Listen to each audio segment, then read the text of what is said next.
of our souls, expressions of love, joy, peace, and sorrow. The natural elements that created you are divine forces of the Most High.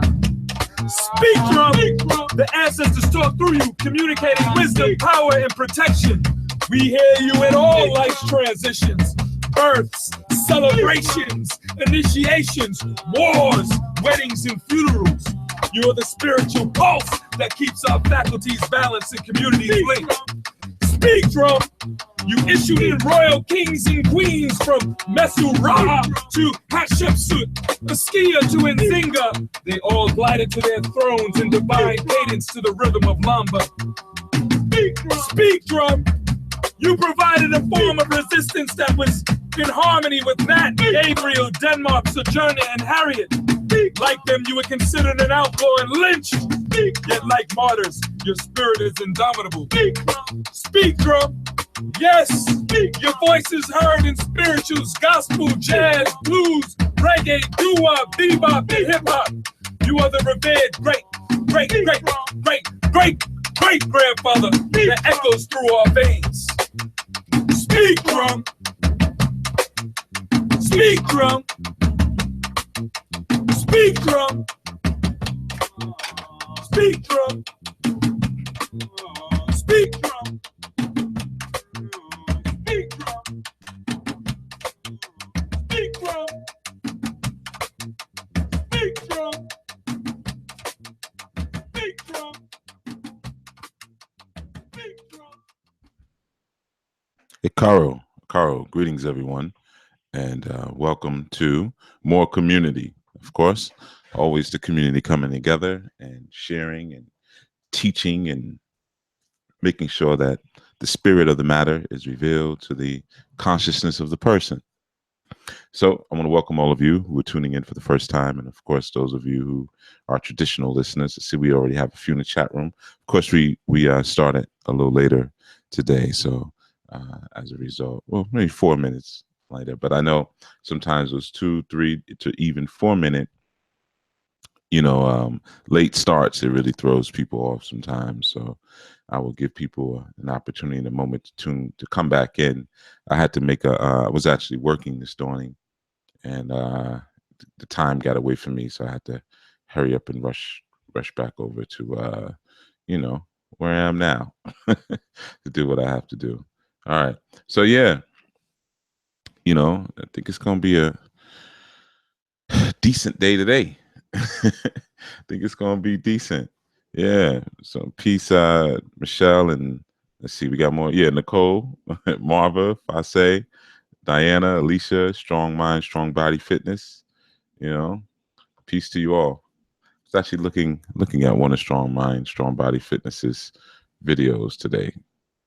One of her little workout videos. I don't want to say little. One of her workout videos on Instagram. You were killing the cables on them. So yeah, I was checking that out. All right, yeah. Also, Brother Byron, Taisha, and always Brother Tareen, who asked a question. I'll get to your question in a minute. Let me just give a quick announcement. There will be a men's call this Sunday. What is this Sunday? Here, bring up my calendar. This Sunday, May 21st, there will be a men's call at 1 p.m. I'm not 100% sure who's facilitating this one. I know there's a schedule in place, but nonetheless, there will be a men's call this Sunday at 1. All right, so I just wanted to let you all know, especially if I forget to say it, Sunday, Strong Mind, Strong Body says yes, and I'm super sore now. Well, you know what you're doing. Ain't nobody. You're a personal trainer. Nobody's gonna pity your soreness. not the pain that you put people through, and they pay you. So nobody's gonna feel sorry for you. You'll be all right. But yeah, so there'll be that men's call just as a heads up to any brother who wants to participate in that. Of course, brothers who are a part of the ministry. All right. So aside from that, as you all know, as well with the women's call, I have put a hold on it because we had to do some restructuring and some reorganizing. So that will that will be instituted soon. A couple people have asked when is that going to pop off soon, and I will share, especially because early in the show, I know it's not a lot of people listening anyway yet, and early on, one of the things that's going to delay already the reinitiating and relaunching of the women's call is the fact that as soon as I suspended the women's call because some things need to be reformatted and readjusted, and things were going in a direction on that call where people who were on it weren't going to get or weren't getting the best out of what that fellowship could have brought them. There were some sisters who immediately started their own call. So that level of hard-headedness and rebellion is what's going to delay everything. Okay, so I'll just put that out there for those of you who are asking, but are aware of that other women's group and women's call, and some of the people who are on that other call are not even members of our new. So, but they're not letting everyone know that. All right, I sent the email out to the women about that. So um, if I say stop and you say all right, and you do a Debo on me, and when I walk away, you be talking again. Then you're only fooling yourself. So that's part of the delay to getting the women's call started back again, because those who are that rebellious to authority in that sense, if I'm saying something is problematic, you need to stop because it's not good for your learning or it's not good for your growth, and you decide to do your own thing anyway, it basically defeats the point of me saying anything, and it undermines what it is that I'm trying to establish. I'm gonna put myself right in the middle of it, that I'm establishing and helping you through. So if you're gonna be that hard-headed, then go ahead with your own group, and you'll continue into chaos. But don't expect to do that and at the same time have me putting my time, energy, and resources to hurry up and hustling to put something back together for you. I have to shut the group down because of that same level of hard-headedness and errant behavior. All right. So I'm just gonna let the sisters know that who've been asking about that. Don't always be quick to, be so crafty. It sometimes you end up shooting your own self in the foot, by being so crafty when you need not be. And we're not all resources for you to pick and pull from like that, so there will be times that you may do something that will cause you to lose something that was precious to you and maybe other people, and for those who it's not precious to, those are usually the ringleaders. All right, so pay attention, both eyes open, ears wide open, eyes wide open. Pay attention to what's going on, and pay attention to who's doing the thing, what's going on, who's doing the things that are going on. All right. So, I keep getting messages on the Stool House site and even the app where people are saying, hey, what's up with the women's group? What's up with the women's group? So that's that's part of the holdup. Like I said, I'm not gonna put anything together until y'all as Beyonce would say, come into formation. Until y'all align and act right. No, I'm not going to keep doing that. And that's with anything. The universe works the same way. Until you function in the matter and the disposition as the substance or the symbol of what it is that's supposed to have a certain experience, you don't get that experience. It's waiting for you. It's there, but changing the disposition of yourself is what allows for that opening of those meaningful expressions of the universe. So it's just about. Uh-oh. Let me see if I can mute again the unmutable phone. Remember what happened yesterday? There we go. So yeah, man, it's just about coming into formation and respecting the order. Just respecting the order. I'm saying this early because I know a lot of times everyone doesn't really get into like 20 minutes after. So don't worry, you're not getting chastised, and if you were, you're not getting chastised in front of a whole bunch of people. And I know how people tend to listen to the show, and they usually fast forward the beginning anyway. So I know that too. I'm going to answer Brother Tareen's question real quick. I know I don't usually start off with answering questions, but I like trying different things. You know, Brother Terry says, greetings, family and chief. I was looking for that soul invocation song on Amazon that you mentioned on your Aladdin show. Where can I find it, chief? Oh, okay. That's not on Amazon. I did have some stuff on Amazon a while ago. I don't think it is up there anymore. But no, that one I actually never put out. So, I mean, because it wasn't really like, it wasn't a joint yet, you know.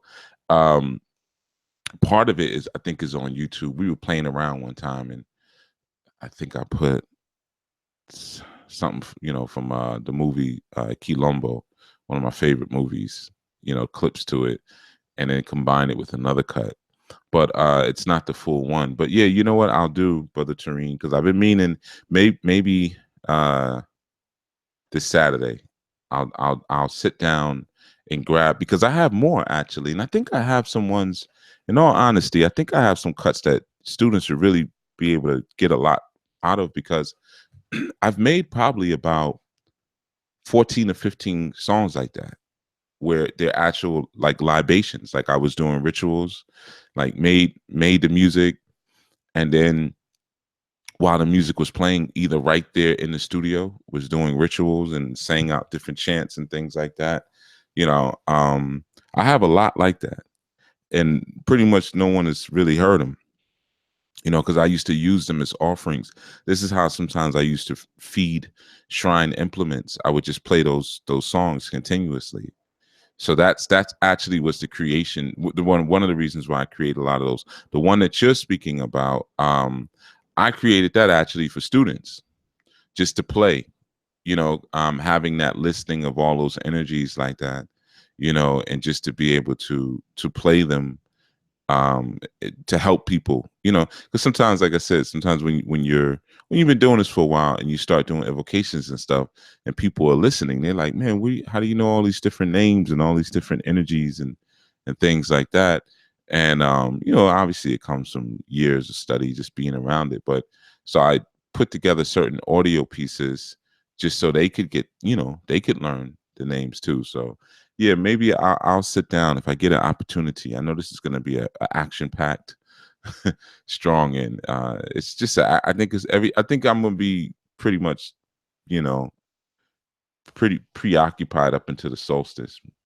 I suspect, you know. So I would definitely try to do that for you and for everybody else, and I'll probably put them in the app or on SoundCloud or something like that, and just send the links out to everyone. But yeah, that you won't find that on Amazon, brother. That's not there, you know.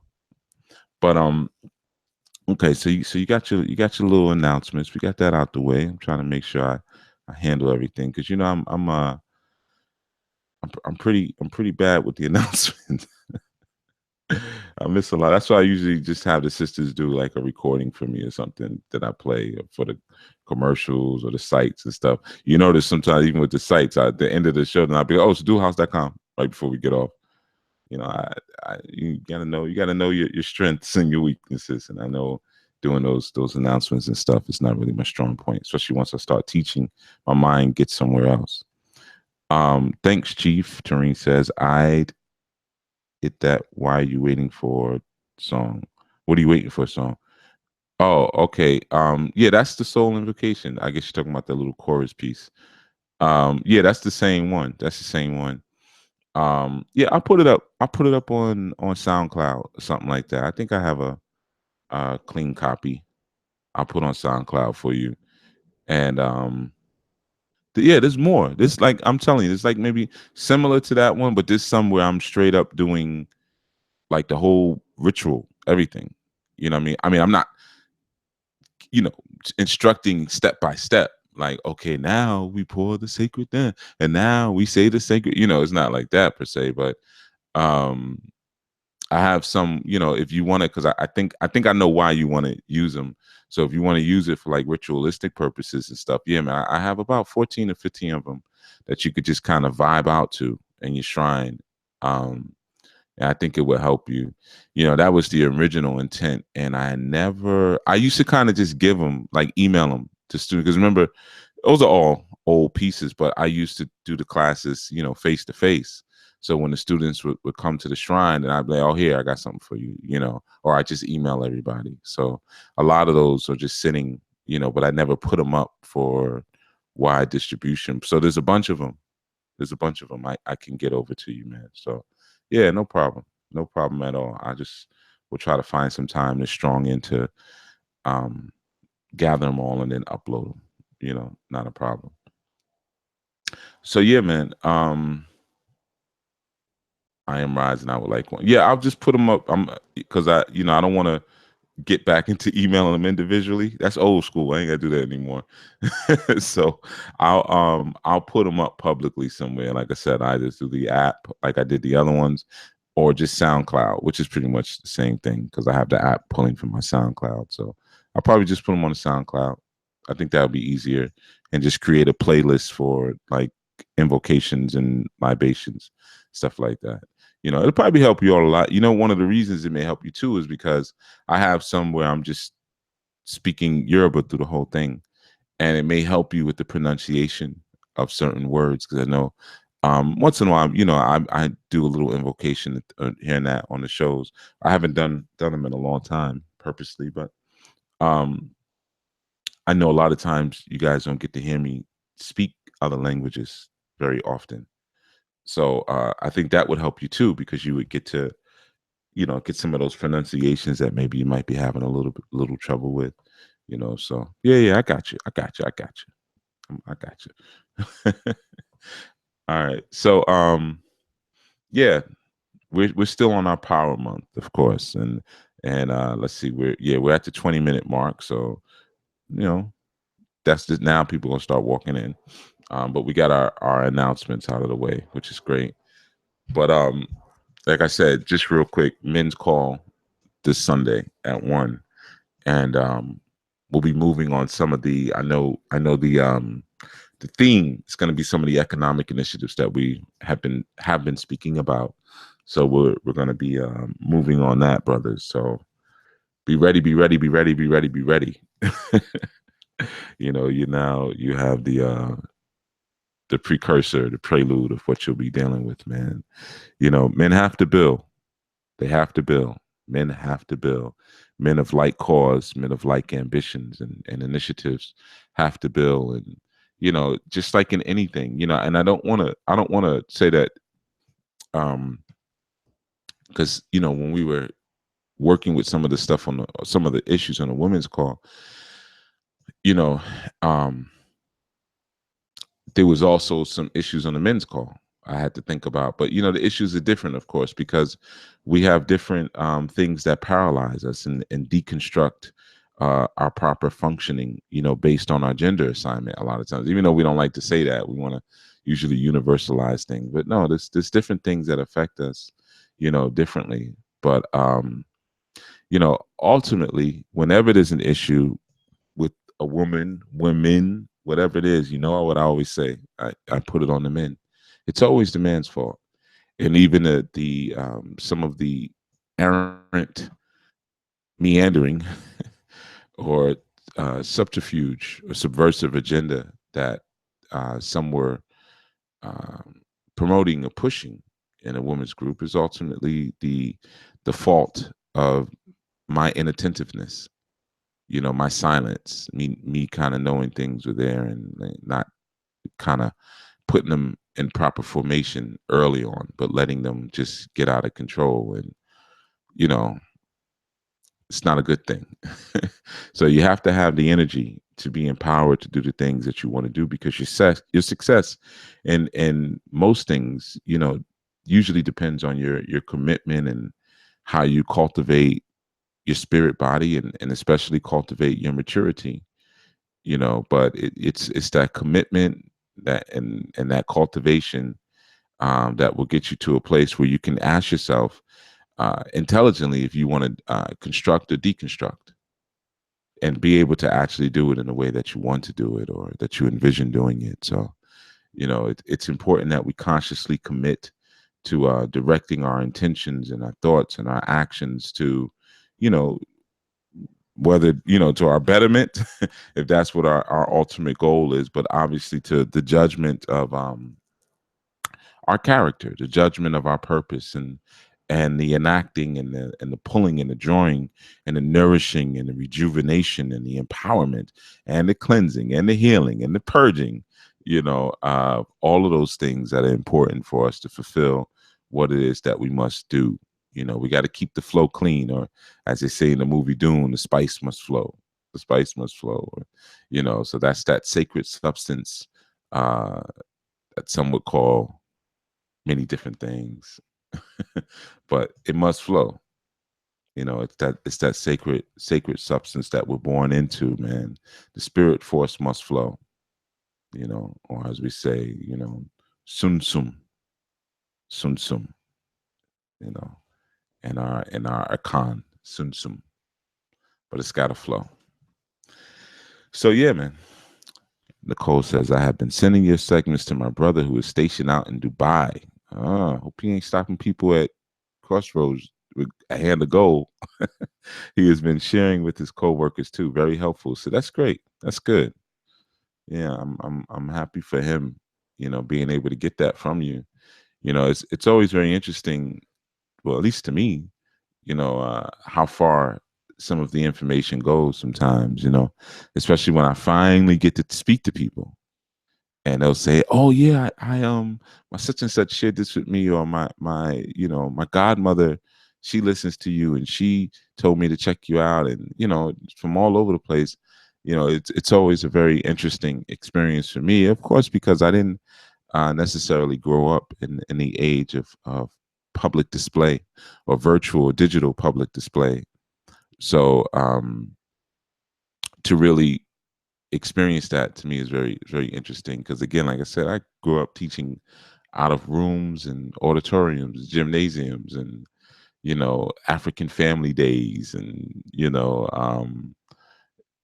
yeah, there's a lot of different stuff, holistic fairs and expos and stuff like that, where you were in the room, you could see everybody, and the furthest you may reach beyond that is an email newsletter. So it's always a very beautiful thing to me to see the fulfillment of certain prophecies that came to me when I was earlier, but also just to see how technology can allow us to quickly get the information to people, and what they do with it is on them. Diana Williams says, is there any kind of training for young men and boys located near the Bronx, New York? Oh, there's a lot of training out there. Yeah, I mean, it depends on what you're looking for. But you're talking about New York area. So, I mean, of course, you have a lot of martial arts programs. You have some cultural programs. You have the Learning Tree up in the Bronx off of Gun Hill. They do a program I used to help with. There's a lot of stuff. Yeah, I mean, you're talking about the New York area. So whether it's the Bronx or Harlem, if you're in the Bronx, you can easily get to Harlem. Anywhere you basically going to find an African drum or African dance class, you're going to find somebody who has some form of rites of passage program. All right. So, but it depends on what you're looking for, of course. But there's a lot. It's not. That's the one good thing. It's not a wasteland, depending on what it is that you're looking for in that area. So yeah, there's some stuff out there. There's just some people. Now, do I co-sign any of it? The Learning Tree has a good program, that's ran by a beautiful Sister Lois, real cool elder, Muslim elder. I've done a lot of work with them over the years. Aside from that, I'd have to think. I don't co-sign too many people. You know what I mean? Because sometimes people can kind of be wild cards, and they'll have you looking real foolish. So, I'm careful with those co-signing, but like I said, since it depends on what it is that you're looking for, there's a lot of things going out, in that area. All right, so we've been speaking about power for the month, and of course we hit a lot of different chambers in these Monday through Fridays, dealing with intelligence and character, and yesterday we spoke about how the whole of things fits into you know, if taken incorrectly or extracted incorrectly, or it extracted maybe in a way that's disrespectful to the natural environment, it can actually become a poison, as opposed to becoming something that heals you and takes you a little bit further. You know, so we were talking about, you know, the supremacy, or we could say supremacy, or even the power of the natural environment, and what that means for us, or could mean for us, as we're learning and we're growing, and especially those of us who are establishing maybe our own personal religious perspectives and things like that. We were looking at the different ways that sometimes we overstep, you know, we overstep our boundaries as it relates to nature, and we overstep our natural positioning. So in doing so, we create internal sickness. You know, we create external sickness sometimes, but we certainly create internal sickness when we wage or rage against nature in that sense. And despite the great number of ire, or the great number of blessings that may exist within that natural environment, sometimes when we live in a culture that suggests entitlement, you know, we end up knocking the stability of our environment off, because we feel entitled to certain things, and we start to snatch and pull at certain things that we feel entitled to, without understanding that, you know, living on this planet, you know, it can become a very precarious adventure, you know, because there are certain hazards within the planet, and there's a certain way to approach things. And, you know, no matter how beautiful the environment may be around us, or people may be around us, it shouldn't suggest any way in our mind any type of obligation or guarantee from the environment or individuals around us, that we're entitled to anything. You know, it's like sometimes, you know, you may go somewhere, someone may poorly prescribe medicine to you, man, and it can make you very sick. Well, we become those errant physicians when we approach our natural environment in the same way. And what happens is we end up creating a lot of social confusion, you know, and a lot of upheaval, unnecessary upheaval. And sometimes the upheaval is good in our lives, because it, you know, removes us out of a complacent mindset. But sometimes, you know, we just cause a big mess for no reason, you know, because we're pulling from the wrong things at the wrong time. So, you know, yeah, it's really critical and important. We spoke about that yesterday, just learning how to respect the whole of a thing. And of course, we went so extreme in our examples that we even spoke about religions, which, you know, I'm not an advocate of religion per se, though there is a time and space for it. You know, so I'm an advocate of it in its place. I guess I should say that. Sometimes a person needs religion. You know, sometimes a person needs that structuring to rehumanize them, you know, and then once they become rehumanized, then they can grow out of that. But regardless of anything, like I shared yesterday, you know, religion should always sit at the heels and at the toes and at the feet and the footstools of nature, you know. And when that doesn't happen, we create a very awkward cause and effect in our lives that oftentimes we can't reconcile. And we're giving very weak components inside of some of those religious structures when they achieve and attempt to um, entitle themselves outside of natural flow. Then we're usually given very weak responses as to why things may be going wrong in our world. You know, uh, no matter how you want to look at it, as painful as it may be, whatever is going on in your world is a product of what you cause in your world. You know, and the more we can pull back and sit and quietly reflect, and I know people will always go back, especially us melanoids, so then we'll always say, so we caused slavery.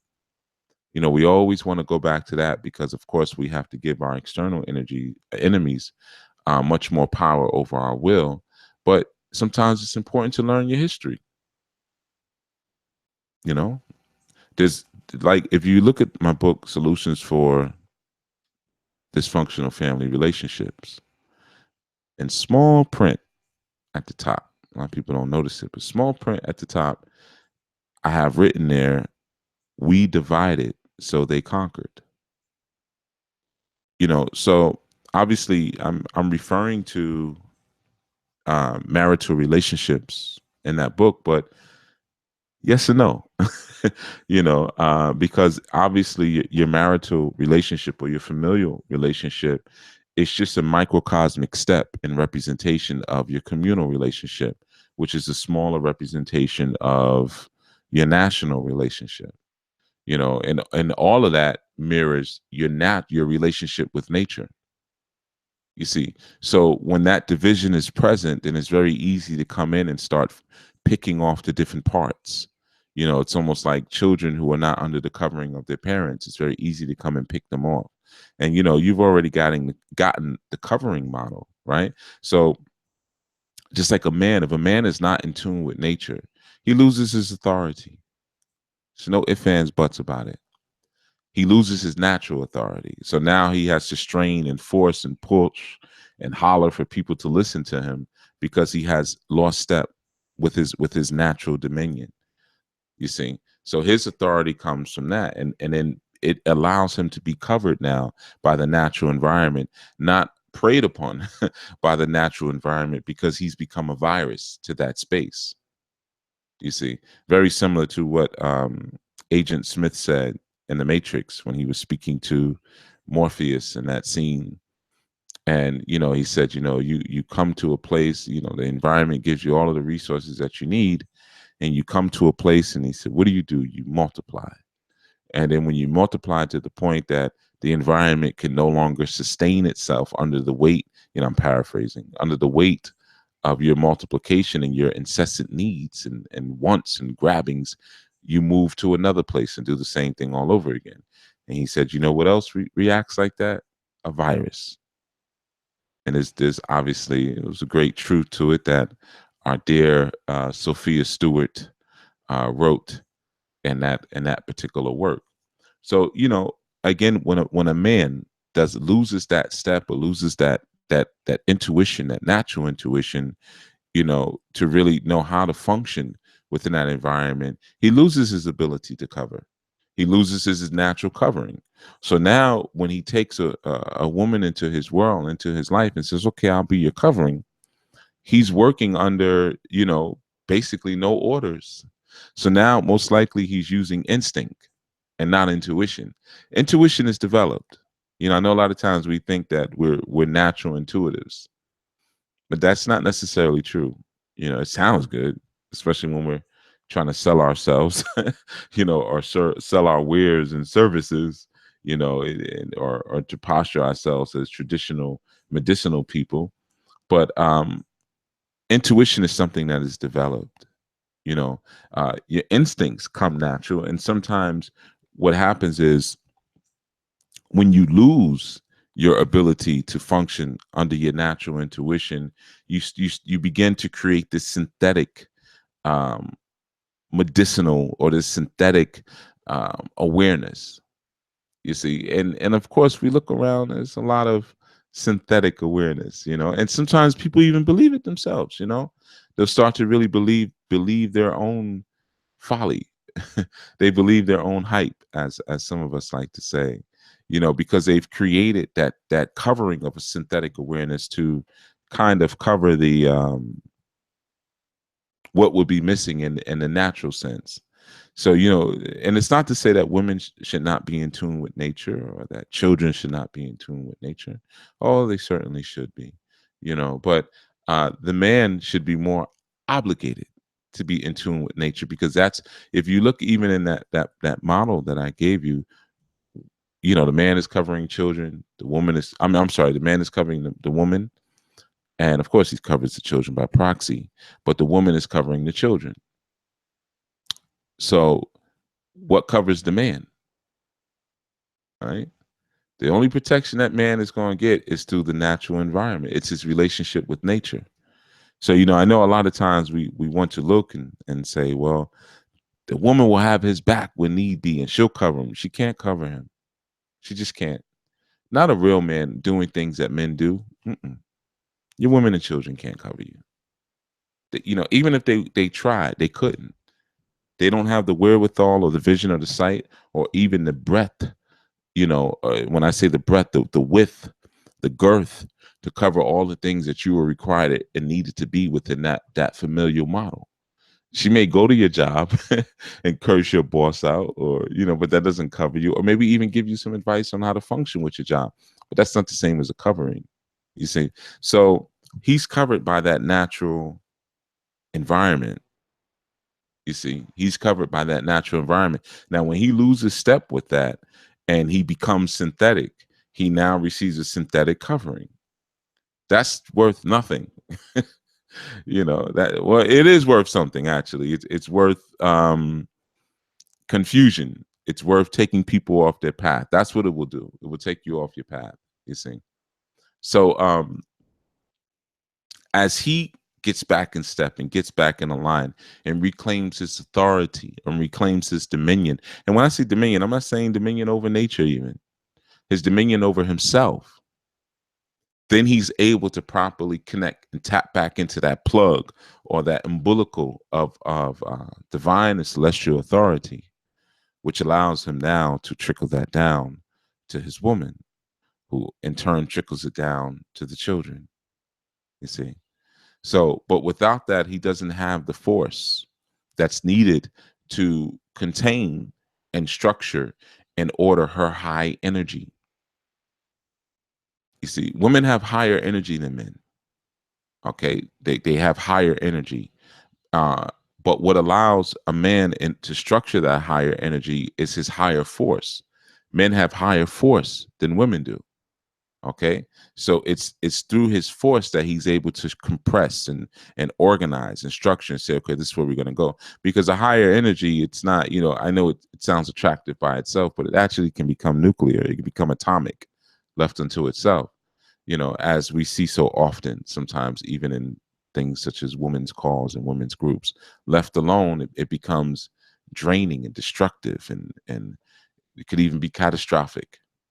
But if you have an individual who's over your family and he has a synthetic connection and he has synthetic authority, maybe his authority comes from the state, maybe his authority comes from abuse, it comes from brutality, it comes from intellectual, prowess or intellectual ferocity, and not through a natural or developed natural sense of intuition, then what he has in his familial setting isn't real.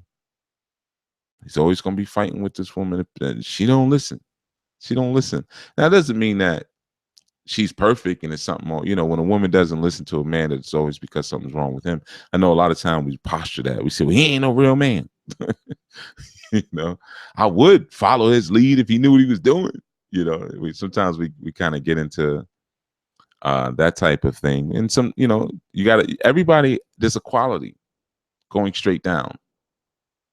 There's a quality of the natural environment. Some natural environments are better than others. Some have been polluted and tainted. And so you may be sitting, with or looking at a beautiful body of water, but the water may be polluted. So yeah, there's different qualities, and then just like there's different qualities of men, there's different qualities of women, there's different qualities of children. All are not developed the same. You see, all are not developed the same. So a lot of times in those instances, like I said, I'm not always going to say, oh, it's the problem of the man and he's not connected to his natural environment when he can't, lead his family. Sometimes he's just got a hard-headed, rebellious female. Sometimes that's the problem. She's not connected to her divine source. She didn't receive what she was supposed to from her mother. She doesn't have a sense of love, empathy, which are hallmarks of womanhood. I'll tell you that. I have a young person in my life that I'm very concerned about, because her mother raised her that way. Mother thought it was cute ever since she was a little girl. She thought it was very cute to raise her to be cold and to be very cynical and sarcastic. And, she was in one of the programs I had years ago, and she always, like many other children, just stayed connected. Because a lot of the youth and the programs that I had, many were brought in by men, but more were brought in by women, single mothers in particular. Uh, so they didn't have any other Baba. And maybe the fathers that were in their life, not to say that they were bad people or anything, but perhaps they weren't bringing the level of uh, the level of information or culture that I was bringing. So, it leaves an impression. I know I can always go to Baba and he has an answer to whatever I'm thinking about. But now that she's a young lady, she's 20 years old now, actually. Now that she's a young lady, she has that same exact spirit. It's just cold. And her mother still thinks it's cute. She still thinks it's funny, because of what she went through and her hangups and what she couldn't get right, in her relationships. She now has passed it on to her daughter, and even down to just touch, to hugging, things like that, or to greeting people, saying good morning, hi, or take care, things like that. There's this cold distance, and then now, and she's a very funny young lady, so she has all of these cynical ways to ridicule people for their wanting of affection, or even for the emotions that they may show towards her. So I spoke to her mother about it recently. I said, this concerns me, because her ability to emote, and more so not just emote, but her empathy, her compassion, her ability to sympathize, are really hallmarks of her womanhood. And if she doesn't have that, I question her womanhood. And even when I look at her, she's the way she presents herself, it's just, she doesn't even present herself feminine at this point. And I told her years ago, I said, you're going to end up getting that young lady in a situation, which when she was like maybe 12. I said, she's going to start really seriously questioning the value of her sexuality, because you're basically raising a cold boy. So she's a boy with a vagina, so what kind of relationships would she really value, if she'll value relationships at all? And what happens the first time she really does decide to let her guard down and really emote and be with someone and love someone? She probably will end up getting hurt, because she doesn't know how to do it, or she doesn't know that it's still a risk. Sometimes you find people like that. They'll do something once.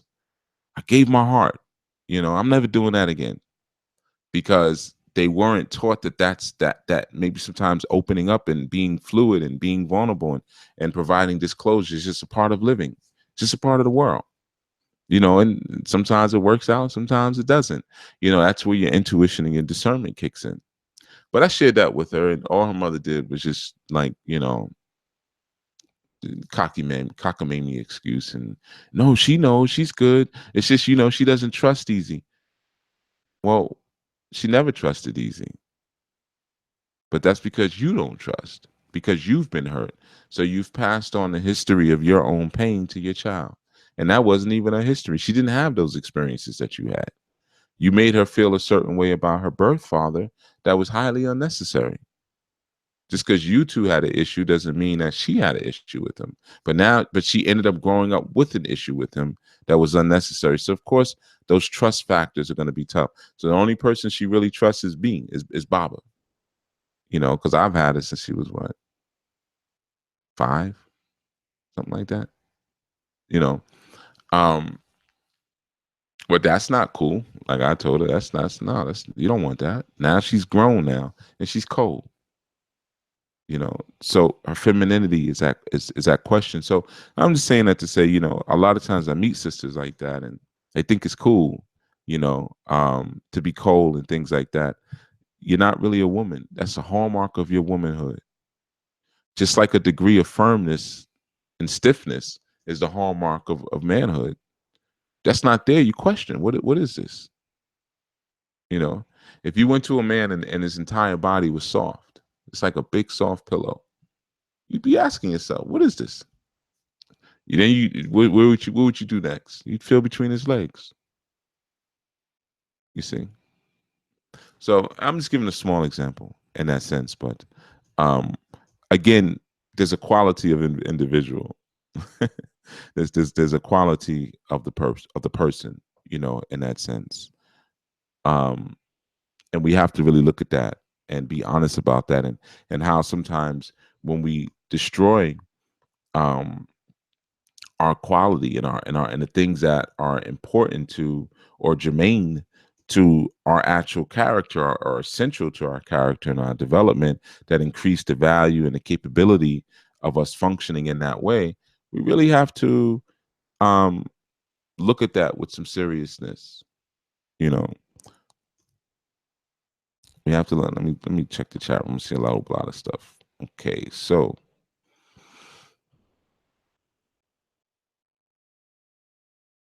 Marvin Van Newton says, I like sharing these segments with others, male and females, families, because I have persons who would call me with situations. I refer them to these segments. That's cool. I know a lot of people who do that, but everything ain't for everybody. You might share them and they say, I don't know, I can't get with him or whatever. If you're able to interpret and understand, depending on the situation, I know sometimes you can't sit and explain things to people, but I don't mind people paraphrasing or just borrowing in order to help someone through a situation. Sometimes, like I said, people will get with some parts but can't get with the other parts. They may hear me speak about just human psychology and human nature and say, oh, that makes a lot of sense, but then I may say something about an Orisha, or I may say something about culture or marital customs, and then they may tune out. You know what I mean? I don't like him. So don't be afraid to just directly share with people too. Let's see. Georgina says, so true. A woman can't cover her man. Amen. Sad but true. Tareen says, but she always try to take the lead and cover and get out of pocket when she is told to be herself and submit to her own cause. Yeah, non-accountability.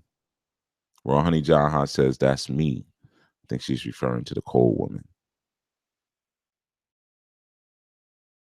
Raw Honey Jaha said, it's hard to be vulnerable after being hurt by someone you trusted. Well, just because it's hard doesn't mean that it's not important. It's hard to eat again after you've had food poisoning.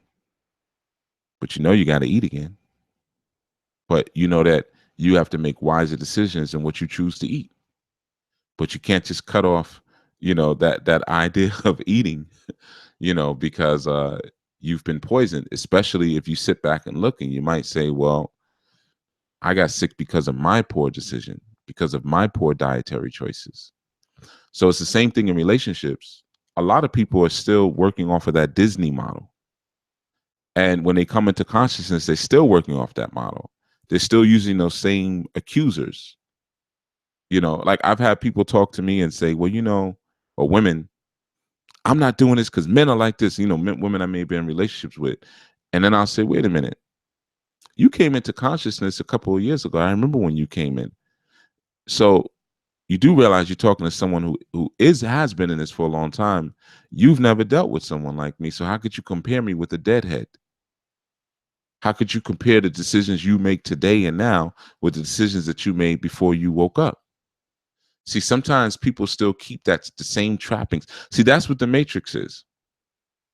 You got people looking up in the sky, looking for domes and looking for grids, and talking about the Matrix like it's something that exists outside. The Matrix is a construct that exists inside of your head. Again, reference back to the Matrix movie. It's inside of your head.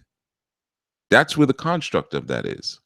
So when you go into a conscious situation, it's still alive and well. Why? Because it's inside of your brain. It's not just because you were living with your parents at one point and they were highly religious and maybe even religious fanatics, and you say, man, I got to get out of this environment. I can't grow in this environment. And then you go somewhere else and, oh, now I can grow. No, that construct exists internally. That's where it needs to be healed. That's where you're escaping. You're escaping from yourself.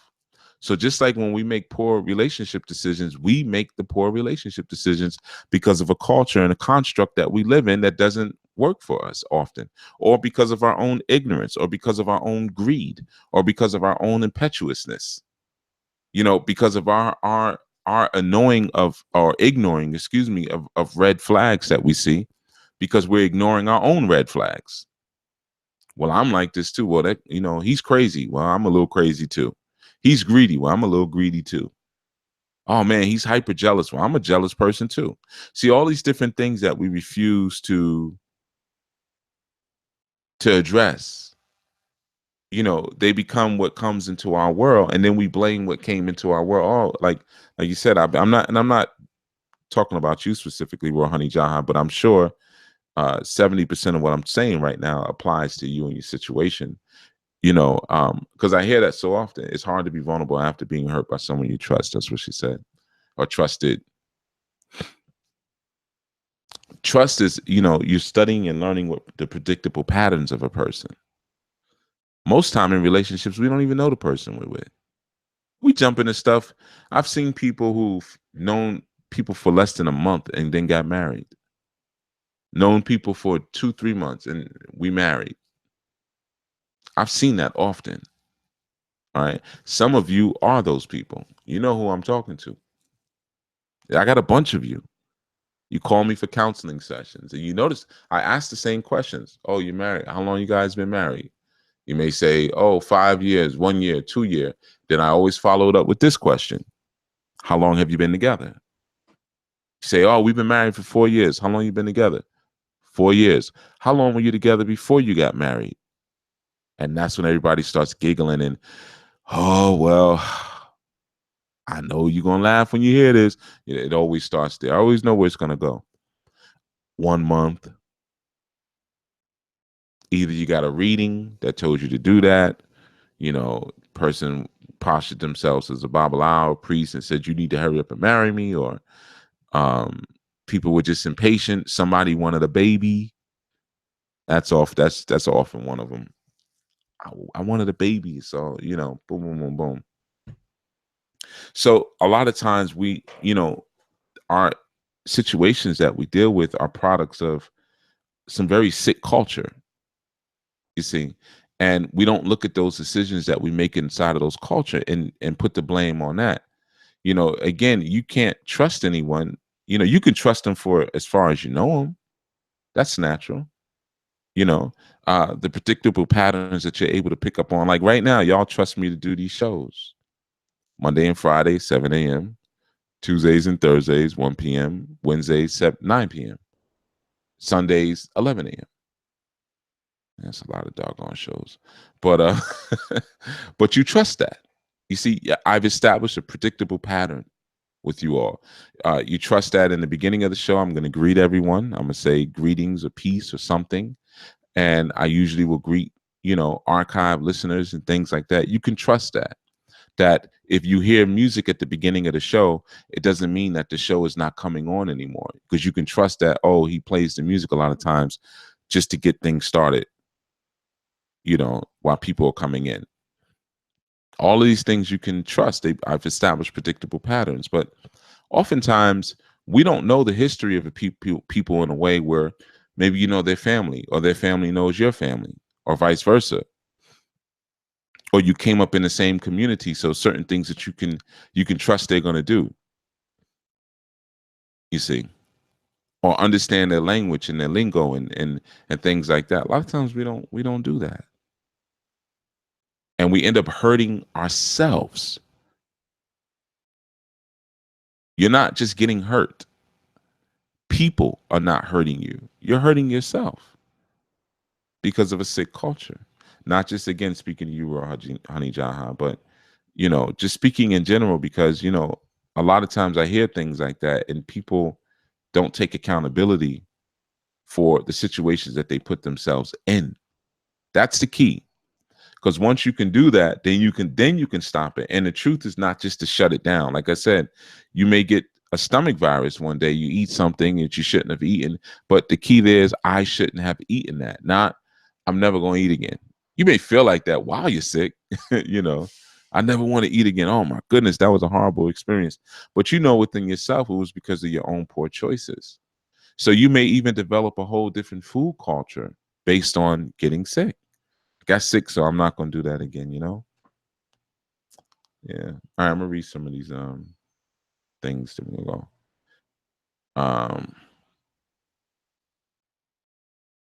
Serene said to Raw Honey, being hurt is a rite of passage when dealing with other people and relationships.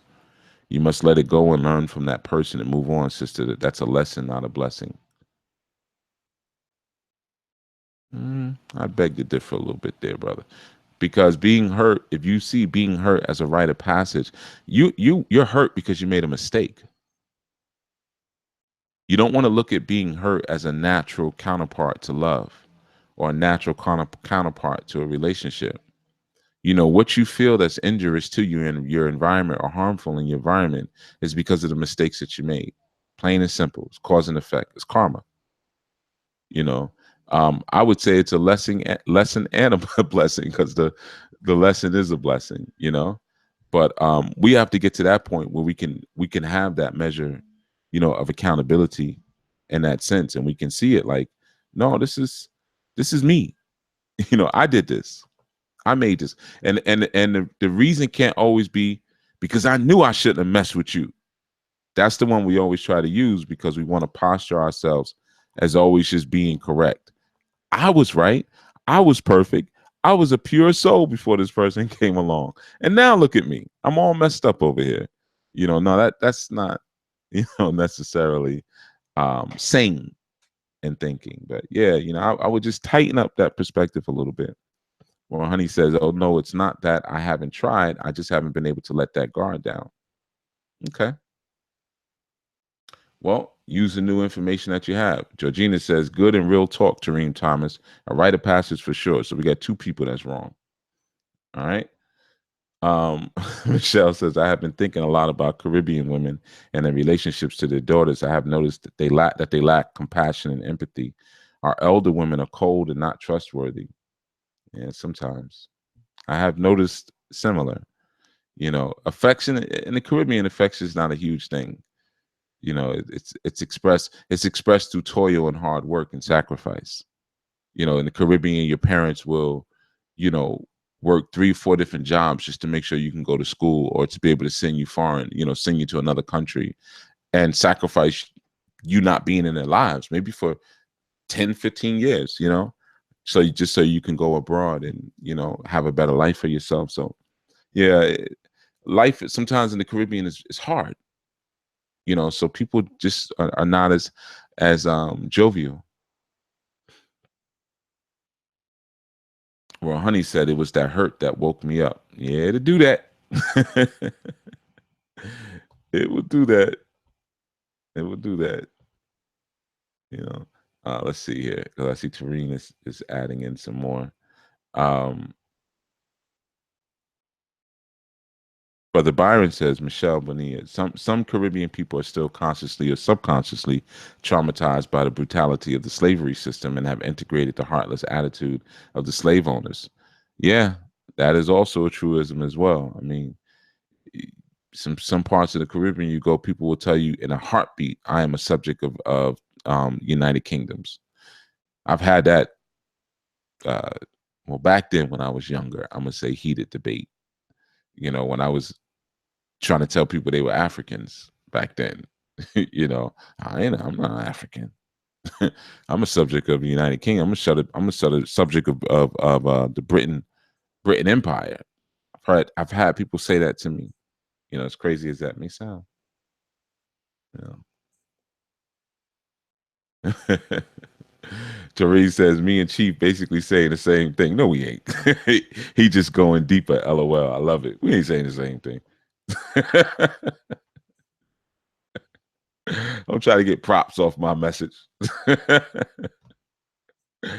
Let's see. Nikki Love says, it's a constant work on my part to embrace my femininity. Yeah, I could imagine. You know, you don't see a lot of healthy models of it in society. You know, I could only imagine. I'm a man, so you know, as a woman, I can't understand it, but I can only imagine how difficult it must be as a woman, because perverted images are presented to us every day of masculinity and femininity. The only thing I think makes it easier with femininity is that we do see some working models sometimes. You know, we may not always see them, usually see them in our own communities, but we do see working models, you know, police, hockey players, you know, businessmen.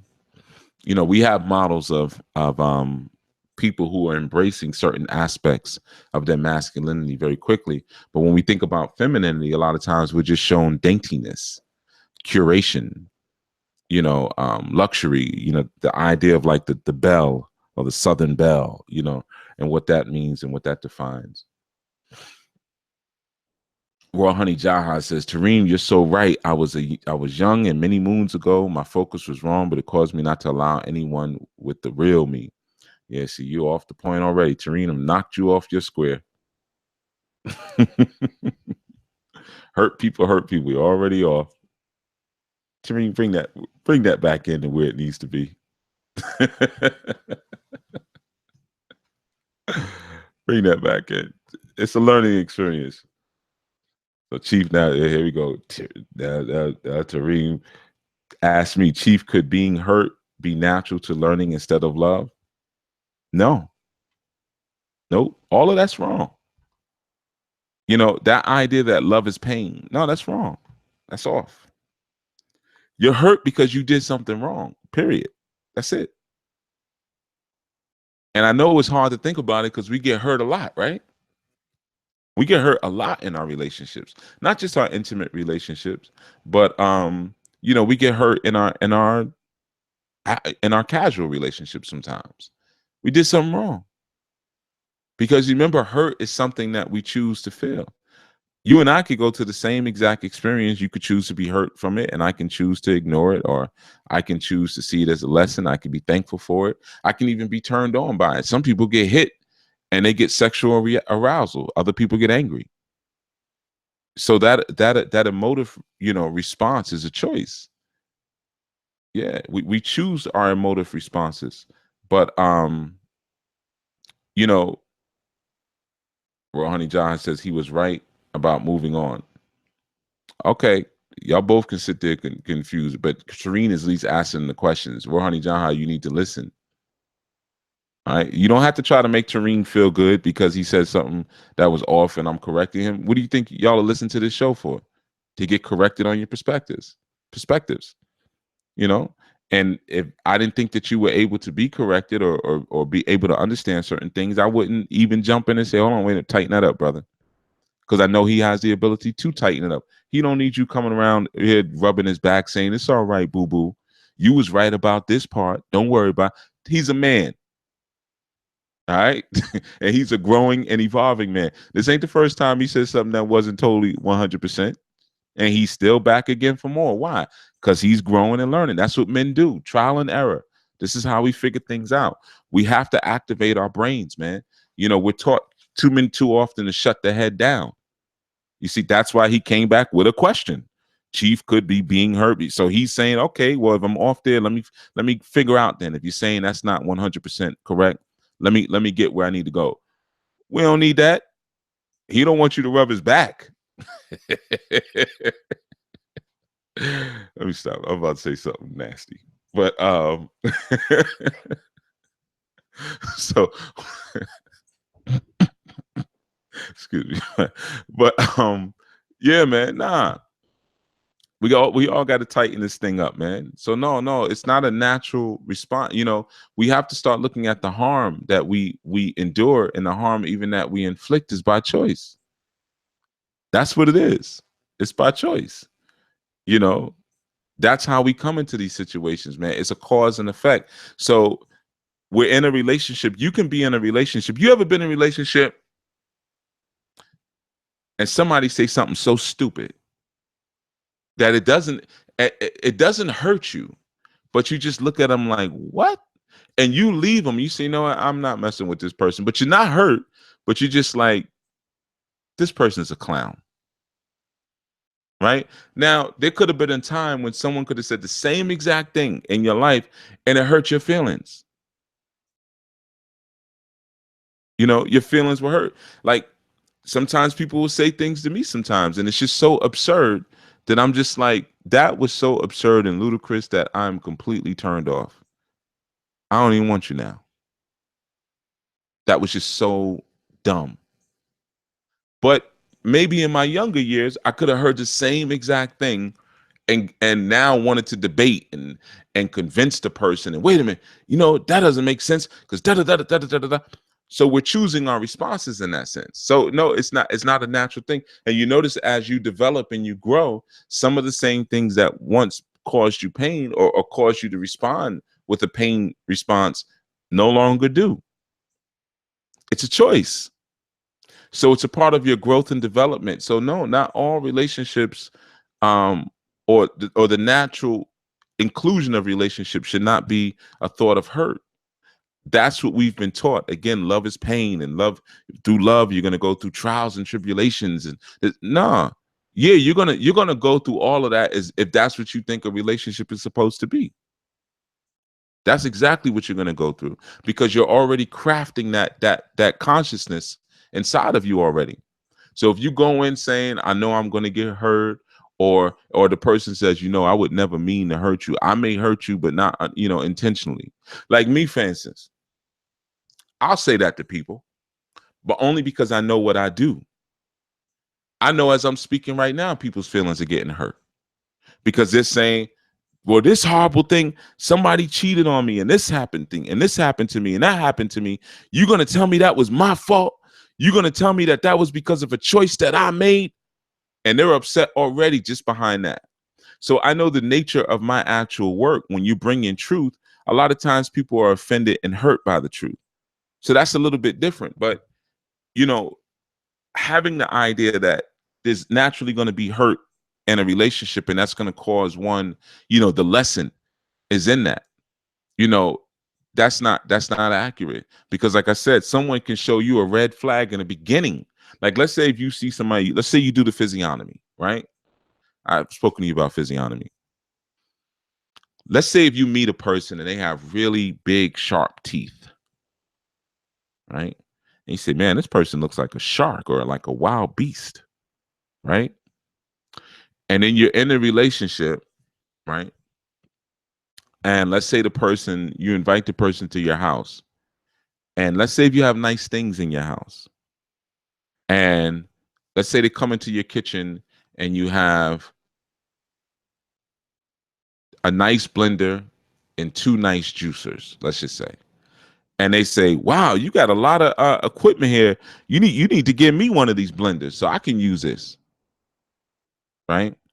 And then it throws the flag goes up. You say, okay.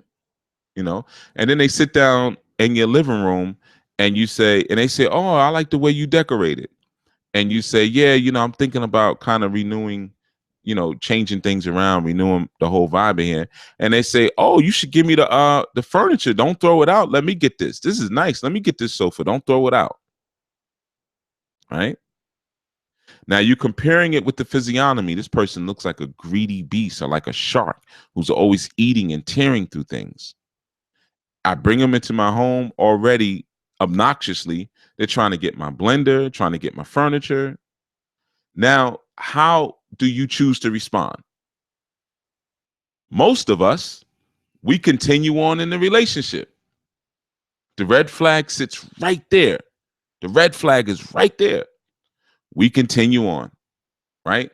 So now, months later, when maybe the person is ready to hit the jackpot and their greed really comes out, maybe they try to steal a friend from us, or if this is an intimate relationship, maybe they cheat on us, or they take some money from you, or whatever, but they show that bestial nature in its full blossom and unleashing. What will we say then? I gave the person a chance. I thought they were going to change, or this, that. No, you chose to ignore what you saw right in the very beginning through critical thinking, not just through what you were instinctually feeling, because sometimes those are off. You see, because you've been hurt before, so sometimes but you saw some evidence of being, wow, this person wanted to take my blender. This person wanted to take my furniture. Now, what kind of culture does a person come from? And they may say something like, hey, if you don't ask, you never know. There's nothing wrong with asking. You know, they may have these different cliches that they use to justify that. But then you at some point have to ask yourself, what culture does a person come from who would do something like that? Who raised this person to think that that's acceptable? To just come into someone's house and start looking for what they can take, to be such an extreme opportunist. And then now let me compare it with the person's physiognomy. And I guarantee you, even in that, you're going to start putting other dots together. Well, heck, why are we at my house? Why are we not at this person's house? Why are we over here eating my food, using my resources? You may see like, oh, this person never offered their resources. But what we do is we stay in those situations until the person really rips us open. And then what do? We say, okay, I was hurt and I learned my lesson. I won't do that again. Won't do what again? Because the problem was not in, I gave them my car keys. That's what I won't do again. I won't lend anybody my car again. They took my car and tried to race it and lost it in a drag race, or went to a casino and gambled my car away. That wasn't the issue. The issue was you saw something in the beginning, but it was acceptable to you because of the defects in your own character. So you said, well, I'm also greedy. I'm also this. I'm also an opportunist, or whatever it is. Or I've cheated on someone before and I'm still holding guilt from that. Or I haven't made amends with the person who I violated before in my past. So now it's okay for me to have somebody like this in my life. It's okay for me to have someone like this in my house. You see? So that's where that comes from. So we end up ignoring what's playing right in front of our face. So now, two responses there. If I see someone like that, I'm cutting them off. I'm not hurt. I might even laugh. Knowing me, I'll just say it to their face. Oh, you's a greedy mother effer. That's why you got them sharp ass teeth, huh? We'll laugh about it, but I'll be saying to myself, this person is never coming to my house again. Right? But we're going to have a laugh about it. You know, Shark Tales. We're going to have a nice laugh about it. I can choose that response, which is usually my response. Once in a while, I violate my own G code. And when I violate my own personal G code, it always ends up in mess. What is violating my own personal G code? You know, not using wisdom to reflect my knowledge. I'm aware of something. I know something. Wisdom is my experience, how I apply it. But I choose to reflect something else. Instead of using my wisdom, you know, using wisdom as a reflection of my knowledge, I reflect my ignorance, or I reflect my lust, or I reflect my desires, or I reflect my own personal agenda. And as a result, it plays out how it should. And then I can choose at the end to get hurt, or I can choose to say, this is what happens when you violate the G code. You see? So, yeah, you know, to give just a full example, man, a lot of times we look at the things that are actually problematic as the wrong part, as the wrong thing. So in the beginning, if I see certain things, just like with certain, here, I'll give you a good example. Certain people in the chat room, certain people are rude. I see that just how they come into the chat. I never respond to them. Some people have done that, and then because of their rudeness, they'll flip it. You know, they'll start to respond differently, start to speak differently. You see, then I'll engage them. Now, I see the signs straight from the beginning. You know, like I look for several things. Like I told you guys before, I see somebody ain't got no picture on their thing, on their avatar. Okay, first sign. Is this person hiding? I want to know if they're hiding. You know, look at the name that they use. Okay, let's see what else we got here. And then a lot of times those are the people who say the rudest things. If the person leads off with something rude, okay, I already know what I got here. I'm not going to get hurt by it because I know what it is. So I marginalize it. I put it where it belongs. And I'm not saying everyone's got a picture on the avatar is polite and has manners. I'm not saying that. But it definitely takes a different type of courage or energy to put your face out. Even, it may not even be your face, but to put your face out there and then also say what it is that you're saying, or even to have your whole name. Some people have their first and last name. You know, like you got a person like Tareem, he has his first and last name there, even though he doesn't have an avatar picture. That says something else. And notice Tareem doesn't get rude. So you look at the signs of things. People who come in with pictures of things, and then usually it's some type of statement about themselves. I am power. That'll be their name. I'm not trying to diss anyone who has that name, but just give you an example. They'll have a picture and they'll have something that boasts them up in their name. Those are the ones I look at with the weary eye, because I already know. I know what this is. Let me see, because some of the signs are there of a thing. And if you go back, listen to any time you've heard me have to check someone, it's always been those people. Even on the phone calls, it's the people who call in with 3 or 4 different names. I know who they are. I've had people call in. Let me see. I'm gonna give you the last person I had to go off on. She called in with 1, 2, 3, and then had 3 different names, and had 2 different email addresses she used on the site. Never a picture of herself. I'm not gonna say who it is, but so I'm just saying, you start to pick up on those signs, man. You start to pick up on those signs, and then you say, okay, I'm not gonna allow this into my cipher, because I see already what this is. It's just like if I see a snake on the ground, I'm not gonna say, well, let me see if it's a snake, but it will behave like a cuddly rabbit. Let me see which one it'll be. That's foolish. So now when it bites you, then you're going to say, I'm hurt. I'm not going to be vulnerable. I'm not going to open up myself again. That wasn't where you made the mistake. You made the mistake in not having your wisdom be a reflection of your knowledge, not having your experiences be a reflection of your knowledge. You chose to reflect your own fantasy. Like I said, a lot of people are still living in Disney fantasies, even in the conscious collective, man. A lot of you brothers are you're still waiting for a princess. You still have that idea. Some of you even go foreign to go find your princess. Oh, I'm gonna go to this. I'm gonna go back to the continent, man, because the sisters there, they're submissive. They know how to act, man. They're healthy. They're virgins and this and that. I'm gonna go back to the continent, man. Get my wife. You still think there's a princess, some out there waiting for you with a glass slipper.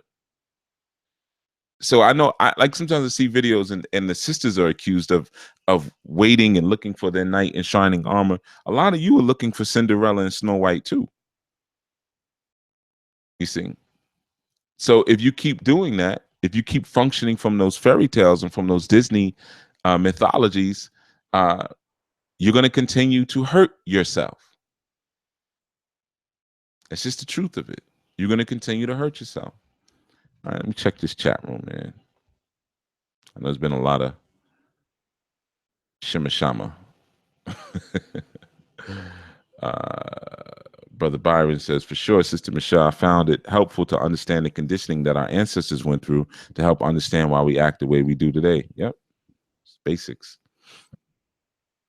Well, Honey says, I'm not trying to make them feel good. Yes, you was. Yes, you was.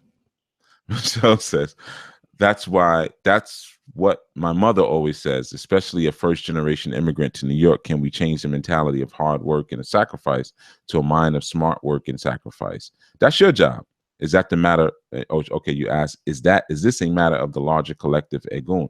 No, that's your job. You're the next step in your family's evolution.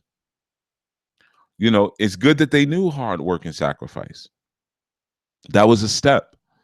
You see, that's what they had to work with. And that was so that you can move further. I mean, all right, let's look at the so-called Jews in America. Right? That's a good example of what you're talking about in terms of being a first generation immigrant. They typically only have one generation of blue collar worker.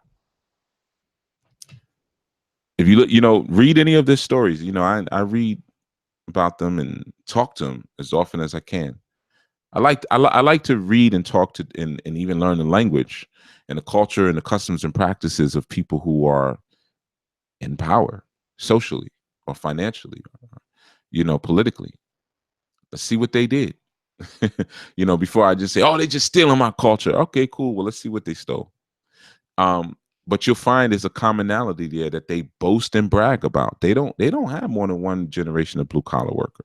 So you'll meet a doctor, you'll meet a lawyer, you'll meet a physicist, a dentist, and always ask them, hey, what did your father do? Either their father had a job, a profession similar to them, and it was their grandfather, or, you know, depending on the age, of course, you know what I'm saying. But they'll say, oh, when my father came here, he sold pots and pans door to door. That was a common profession that Jews engaged in. They were door to door salesmen. You know, blocks of ice for people who had ice blocks would go door to door. They would go door to door and they would fix different machines, or, you know, but yeah, selling things like kitchen utensils door to door, selling clothes door to door, plumber, you know, those type of jobs their grandparents had or their parents had, and that was it. That was it. Then they went to school and became dentists or became lawyers, and that's it. That's the end of the blue collar. So obviously there was something that even the parents instilled in them and said, you don't do what I do. You see me, I'm tired, I'm sweaty, I'm this and that. You're not going to do what I do. You're going to build on my shoulders and go forward. So it's up to you. You are the next step in evolution, you know? And what I'm saying again, it's not far from it. It's we see it evident, you know. Carrier CEO says, greetings, Chief. Greetings, Carrier. If I said that right. If I didn't, let me know. Being a Jamaican woman, I can relate to Sister Michelle's comment about the lack of compassion towards women. The beatings, aka discipline, I received as a child from my own mom, and being embarrassed as a child still traumatized me to this day, which caused me to make a lot of wrong choices in my life. See, that's good. You owning your history. You're owning your history. And also own why you got beat. This society will have you ignore that. Well, you should never hit a child, and you know, they say things like that to us. Yeah, you're right. You know, we shouldn't be whipping on our children like, you know, they're slaves or anything like that. But it's happened. Let's ask ourselves, or you know, ask yourself, why was that happening? You know, what was going on? And, you know, I know it's easy to chop it up to the parents. A lot of us are products of very cruel parents, you know, because they were stressed out in their lives sometimes, and, you know, they didn't have the time or the energy to sit down and talk to us and explain things. So, you know, they would just beat us and, you know, things like that. I get that, you know, but sometimes it's good to get a, you know, step back, get a larger picture. I'm not saying you haven't, you know, I'm just saying for anyone. Sister Marva says, I am Guyanese and we are a jovial people. You're also a crazy people. We are known for our affection we share with others, and even though times are rough. You also known for your crazy Guyanese men and women. All right. So why don't you add that part in, Mother Marva? Guyanese are good farmers though, man. Oh man, they can farm some land. They got that farmer spirit in them. They got that. They have some serious Azaka and Oko in them. They can farm up a plot like nobody's business, man. But they also crazy. Every island has its own spirit. It has its own flavor of crazy. You know, it's like Trinidad. Trinidadians, man. They, oof, different kind of vibe. Royal Honey says, actually, it was my ego that was hurt, not my heart. Never been in love. Okay. Gotcha. Screw love. You don't need it. Work on other things. Work on integrity. Work on honor. The other stuff will come by default. Trust me. You know, it'll come by love, and all those things will come by default when those elements are there. Everybody's always screaming for love. I want love. I want love. You didn't love me. He didn't love me. I loved you. They don't even know what the hell the word means. Excuse my language. They don't even know what it means. You know. All right, let's see. Great Chief, what was my cause for this effect? I don't remember your. Yeah, I guess you're saying that rhetorically, because I'll say I don't remember you saying an effect. Designs not defined. Peace designs not defined. Says talking to a girl. Not that you greeted me or anything, but maybe you did earlier. Talking to a girlfriend last night, she talked so deeply about her pain from her parents. It was hard to hear. Everything is a choice. Yeah, I feel you. We talk about our pain a lot. I'm just gonna go through some of these comments because I think the reason I read the comments, like I said, because a lot of people they when they're listening, they can't see the comments, of course. But I think it's good too, man, to hear the the mental explorations and sharing of other people. That's why I'm always encouraging that sharing, because um sometimes you find yourself in the comments say, oh, that sounds like my life. It sounds like what I went through, and then if I answer it, right, then you might get your answer without even having to ask me. um let's see, just going through it. Okay, so Diana Williams says, for me, hurt put me in a fake state because of fear of being hurt again. I don't share that side of myself. That's good that you know that hurt puts you in a fake state. And now you hurt yourself. You chose hurt. So your choice puts you in that fake state. See, this is all about empowerment, man. And I know a lot of people will listen and get offended. And you mean to tell me that there's a lot of people out here teaching garbage because I could, if I sat here, I can make the show much bigger, get more listeners right now on the spot because it's a live show, and talk about all the hurt that people deliver to us and how strong we are as a people. And then I could even use movies like Precious and The Color Purple and even Birth of a Nation. I could use these. I'll mix in a good movie with garbage movies. That's the little the little tricky devilish thing that people do. It mix in some truth with some lies, But I could talk about our indomitable spirit, and how we can't be crushed, and we can't, regardless of what's going on, because we are the gods on the planet. And all of these energies and entities that seek to hurt us, they're only hurting us because of the light they see inside of us. Then I could even start singing This Little Light of Mine, I'm gonna let it shine. People would, man, be cheering and applauding and ashaying, of course, not even knowing how to use the doggone word properly, but ashay, amen, ashay, hallelujah. Let's mix it all together. And there's enough people who will do that crap. Or I could blame everything on men right now. That's, you really want to get a big show, just blame everything on black men specific. Well, men, period. White men or black men. I could blame it all on Trump. But usually when we're going to blame it on a person, it's better not to choose a specific person. Keep it broad. So I just say the white man, or I say the black man. If I just keep it broad like that, people love that.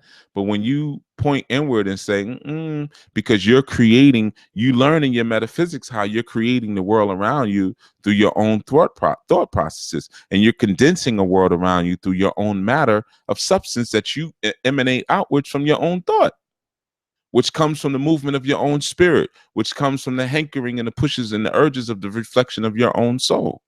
So how can I say that in one breath and talk about our liberation and talk about how free we are and we woke and we conscious and all these different things, but then in the next breath say that we're prisoners and we're subject to the brutality and the hurt that will be inflicted upon us by all of these different people, nameless and faceless as they are? That doesn't make sense. You can't have them both ways, you see, because in those nameless and faceless individuals, they become the gatekeepers for our freedom. You see, they become the gatekeepers. Hey, I'll give you an example, because we were speaking about it earlier, The Matrix, that movie, right? There was a scene when Morpheus, who I always say, I'm gonna say it every time I say it, Morpheus was the one, not Neo. Morpheus. When Morpheus said to Neo, I know it's an old movie, I know, but he was like, he was telling him about the agents. It's just your ego. He was like, yeah, at some point, like everybody who has come against him has died. Man or woman, he said, has died. And, but they are the gatekeepers. You have to face them in order to get to the other side. He said that to him, right? They are the gatekeepers. And then there was another scene when they realized, and they were saying that, was it they were talking about Neo, or they talking about Morpheus? Morpheus, I'm sorry. And they were saying Morpheus is the key. He's the key to all of this. And he believes in you so much. He's the key. So who's the key? Is it Morpheus, the god of the underworld? Or is it these mental projections like Agent Smith? You see? So at some point we wake up and we realize, now the Oracle was saying that Morpheus is the key because the Oracle was God. That was the whole key there. So at some point we get to a place where we realize that we are our own key out of our mental prisons, out of our mental hells. We have the key.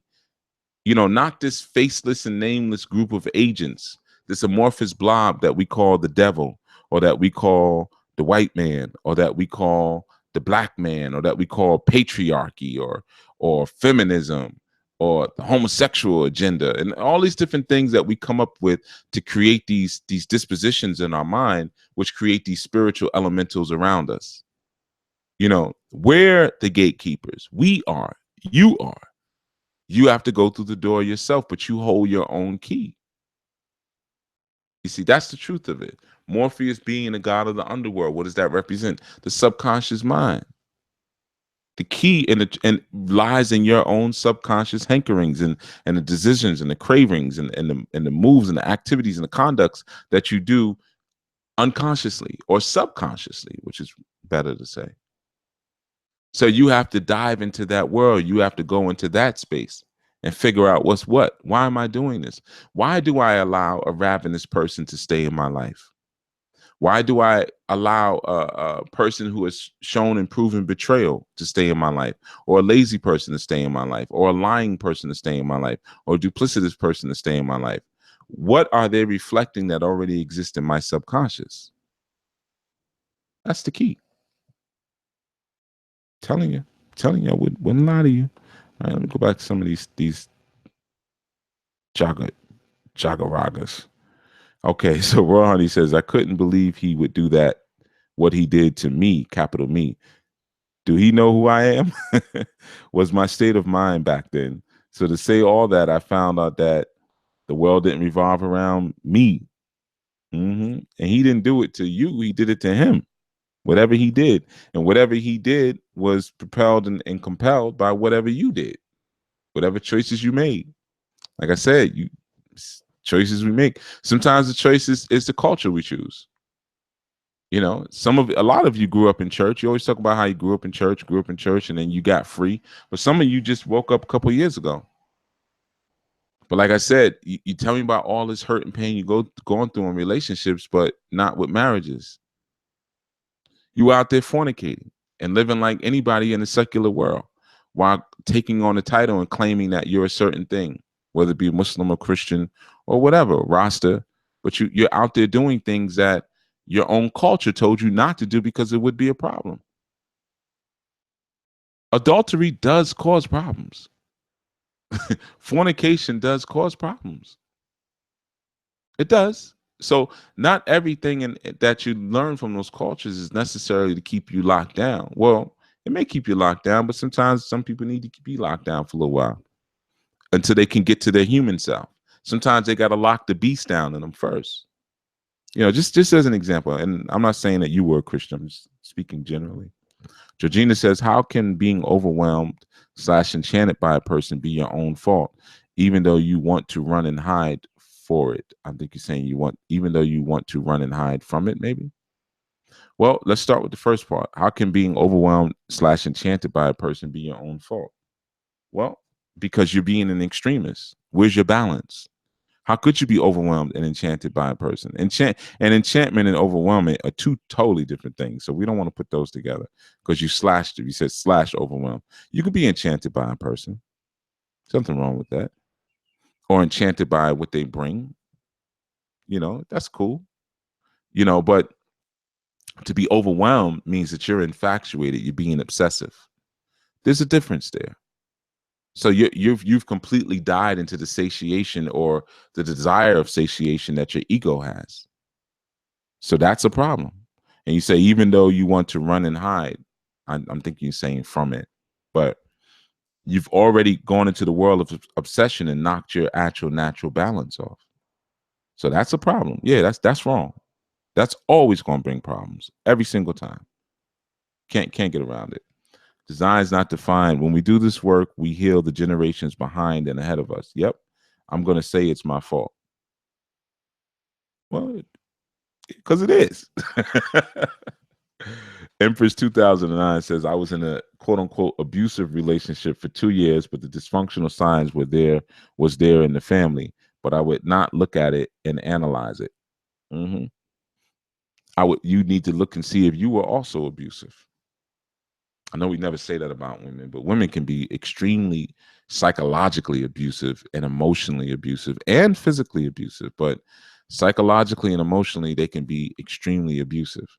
But we never count those because this society tells us not to, because they don't make the same money as they make off of saying a man is abusive. You know how I am about that. Some of you have been listening. You know, when I hear that word abusive, you know, I don't pay much attention to that. We use those words a lot of times because they get power. So then once I say that, well, what did you do? Then the first thing the person will say is, well, he threw me down a flight of steps. I'll just say, what'd you do?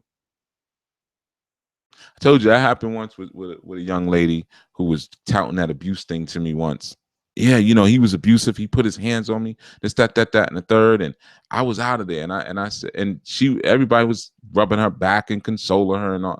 I mean, get out of here with this. I said, what happened actually? What made him have to do that to you?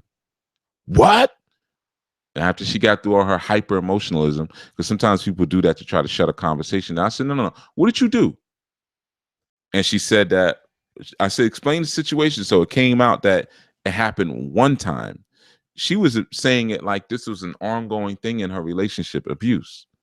Okay. And I'm not saying that if it just happens once, it's okay, but you clearly are making a certain implication for a reason because you know the power of it. So then when we got through it, I'm saying, so it happened once. Okay. And I said, well, what exactly happened? Explain it to me. She said, well, we were having an argument and he put me up against the wall and held me by my neck. I said, what were you arguing about? She said, well, there was bills to be paid and he was watching TV. He came home from work and he didn't feel like talking about it. And we got into an argument about it and he jumped up and he choked me. And I said, okay. Describe the argument to her. So we going, and by the time we were going back and forth, right? She then revealed that she was ironing at the time. And she snatched the hot iron out of the wall and threw it at him.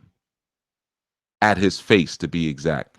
And it hit him. He blocked himself just in time and it burnt his arm. He jumped up from the chair, grabbed her by her neck and pushed her against the wall. See what I'm saying? Then he walked out.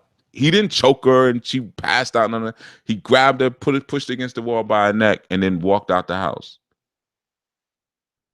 But he was the abusive one. She was in an abusive relationship that she was telling everybody. Needless to say, she's no longer in my organization because, of course, I messed it up for her.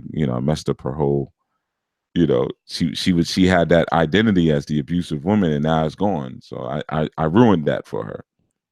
I ruined that for her. But anyway, I get to some of these other ones that we're gonna head out.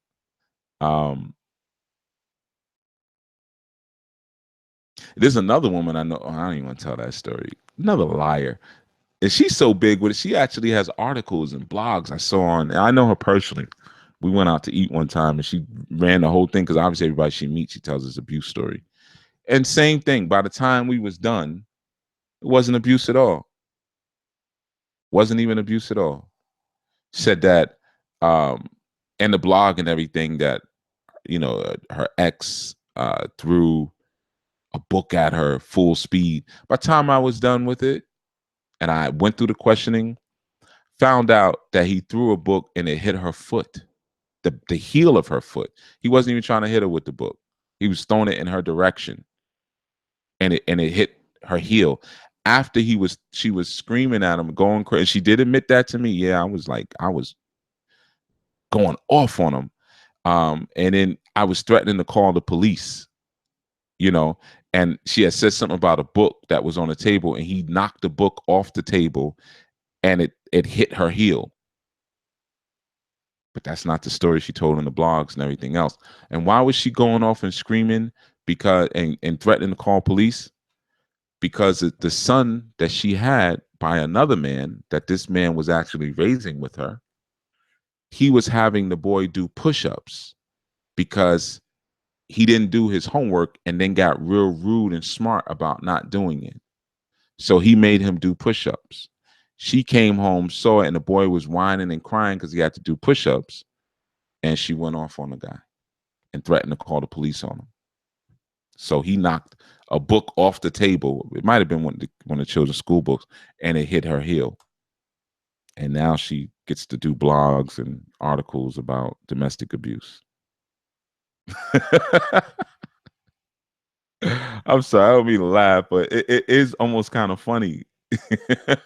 You know, when you start to really look at it, it just the games that people play, and you have to learn how to see through the smoke and mirrors sometimes, man. And I know some people may hear me and say, well, no, there's still no excuse to knock a book off the table or anything. Okay, that's cool. You know, I'm not trying to take that away from you. But I don't know, man. Hopefully some of you can some of you have ears to hear can hear what I'm saying, and how sometimes individuals will use elements in the system that are clearly put there to keep us divided and hating each other. They'll use them to their own advantage to feed the lower bestial nature in themselves, not realizing they're sabotaging things for themselves. Sometimes people don't realize that. I was looking at a interview earlier today with this feminist from the UK, old feminist, and she was saying, it's paraphrased, long story short. I was even thinking about playing the clip. Maybe I'll play it another time. But I thought she made a very interesting observation. And she said that she realizes that, you know, the feminist work that she did in the 60s and the 70s, you know, and I say old woman, she had to have been maybe mid 80s. I don't know. It's hard to tell because some people don't age, you know, the same. So, but she looked like that, and she talked like that, and she was dressed like, you know, she was around that age.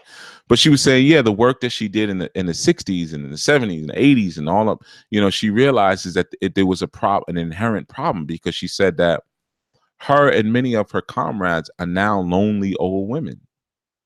And she said they didn't really look ahead back then to the future to realize, you know, at that time they were young and vivacious and vibrant and vitalized, and, you know, really shouting and tearing down what they were tearing down. They didn't realize that there is a certain unity in a collective work that's needed going forward.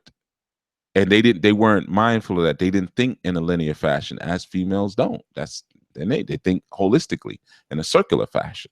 You know, what's in the immediate environment right now? Well, right now I'm upset about what's happening, so, you know, I'm going to respond to the immediate, but not necessarily think and look at the long-term effects. So she said, you know, in the long run, the long-term effects, they actually defeated their whole purpose and kind of shot themselves in the foot. She was saying it was very interesting, you know, and you know, it's always good when people can come to a place where they can recognize maybe some of their folly. That's difficult, especially the older you get and the more encrusted you become in your own patterns and mindset and behaviors. So for her to be able to say that and say, yeah, you know, we could have probably done that a little differently because we didn't think long term and in the future and how this was going to look 30 years from now, 40 years from now, 50 years from now. What was this going to end up looking like?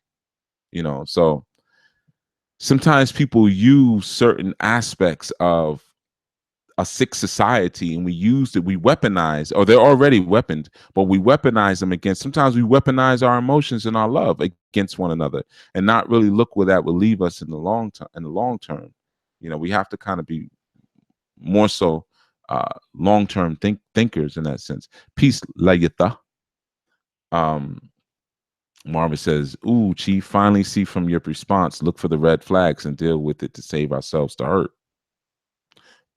Or maybe not the hurt. Don't always look at it like if you see a red flag, it means hurt. If I see a snake, I'm using the snake again as the example. If I sidestep that snake, doesn't mean that I'm going to sidestep hurt. If I see a snake on the ground, I may just posture myself and balance myself differently so I can actually enjoy that snake at a respectable distance. So it doesn't mean I have to avoid it, or remove it, but I have to understand what the intelligent response should be to what it is that I'm seeing. And a lot of times, like I said, our wisdom, what we apply, what we're doing, does not reflect that intelligence, does not reflect that knowledge. If I see a snake right now, I'm not going to kill it or run or anything like that. I might look at it, see what it's doing, and see what information it might want to share with me, or just watch its movements and things like that. But I'm not going to get right next to it and try to pet it. That may not be intelligent. So that's what that deals with, in that sense, what I'm saying. Let's see, I'm just going to skip around. Strong Mind, Strong Body Fitness says, being cold for so long got to a point where I didn't even recognize it myself until I was told by someone I was in a relationship with. Chief, are you saying that listening to our intuitive nature will enable us not being hurt and help to not being cold? Well, no, I wasn't saying that, but let's look at it. Let's look at it. So are you saying that listening to our intuitive nature will enable us to not be hurt and to help not being cold? Well, tuning back into your prime, there's two things you have, because your intuitive nature is not something that you tune into, it's something that you cultivate. Your instincts is something that you would tune into. Instincts come naturally. They don't, you can develop them, or they can be enhanced, or they can be, dulled, or they can even be perverted, your natural instincts, but you come with quote unquote natural instincts. If you put your hand near a baby's face, it may pull back. If you put food near its mouth and it smells it, it may grab it, eat it, So your instincts are natural, and we have primal instincts as men. We have primal instincts as women. And when you start doing that, like, for instance, I teach a lot about primal instincts just when I teach about elementals. When you hear me say things about water, or you hear me say things about earth, and I say those are feminine aspects. Things about fire, things about air, those are masculine aspects. Those things will help you to develop your womanhood again. You see, just basic things, or studying those energies that I assign and say, well, you have Oshun as feminine energy, or Oya, Yemoja, this or that. These are your feminine energies. See, so that will help you in that sense. But tuning into your intuition, no, because your intuition, I already know right now, is not cultivated, it's not developed just on what you describe. Your intuition is always going to tell you, do this so you don't get hurt. Your instincts avoid you from danger, keep you from danger. So you're tuning into the wrong thing, and you have emotional intuition, but you also have logical intuition. You have different forms of intuiting.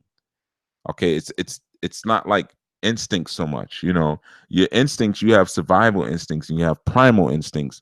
And if I'm telling you honestly, if we just tune into our instincts, all of this gets real easy. I see people in relationships and marriages, and they're like, I have a wife, I have a husband, I can't stand them, they can't stand, because you're not tuned into your instincts. Once you tune into your instincts, relationships get very easy. They get very easy. You think about how you two got together. It was all instinctual. Ooh, let's do it. Let's do it. And then after that, after your instincts, then what kicked in? Your social intuitions. You gave each other, well, I think we should become official. We should have a title. You're going to be my wife. You're going to be my husband. Well, there's certain demands that come with those titles. Okay, what do you demand of me? That you cook, clean, and that, and that you protect me, provide for me. You see, our intuition is off, but the instincts make it very simple and easy. Get together, survive. Do things that are based on survival. So your children, even when you have children, and who you have them with and how you have them and how you raise them will all be based on survival and liberty of the group, of yourself even.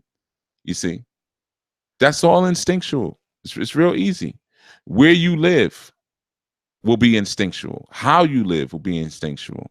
What you do for money will be instinctual. We got to get back to the primal instincts. That's the problem, because we're so far from our nature. We're so far from nature, and what we do and what we come and what we bring as our natural selves. Instinctually, sometimes just look at your own physicality. Why am I shaped this way? Why is my skin like this? You see, what does it look like I was born to do or born to be? Even if that thing does not express itself through immediate physicality, but my physicality is a response of what's inside of me, of my internal verse. Look at that and say, okay, what is it that it look like I should be doing? You see, like for some of us who are a little bigger, and maybe a little bigger, a little taller, sometimes we have to look at ourselves. I'm saying men and women, but let's say for the men, you take someone like Tareen or Anwar, these are big guys, Dietrich. You think they were really made to be sitting behind a desk all day? Wouldn't that be kind of a waste? You see what I'm saying? So sometimes you want to look at things like that to start to get back to your instincts, because we sacrifice our survival instincts to ensure the survival of other people, of the overlords. Diana Williams says, Chief, you are so correct. For me, I have made really unwise choices. Afterwards, I would get really angry with myself because I did not tap into my foresight and build a wall. Wrong answer. Build a wall. See, and I'm not disregarding the hurt that some of y'all are going through, Brother Tareen and all you sisters. But you notice a theme. Let me see. I'm gonna go down because there's a lot that's been said in the chat. I know I'm way high up in the chat because there's a lot that has been said. But you notice that there's a continual theme that you all are talking about, and it revolves around hurt and trying to avoid hurt. So if you look at that, like even wall, like you look at that, you kind of can see that we got a lot of hurt people here, and we got a lot of people who have not processed that hurt. You see, so everything they're doing, they're functioning, reacting from hurt.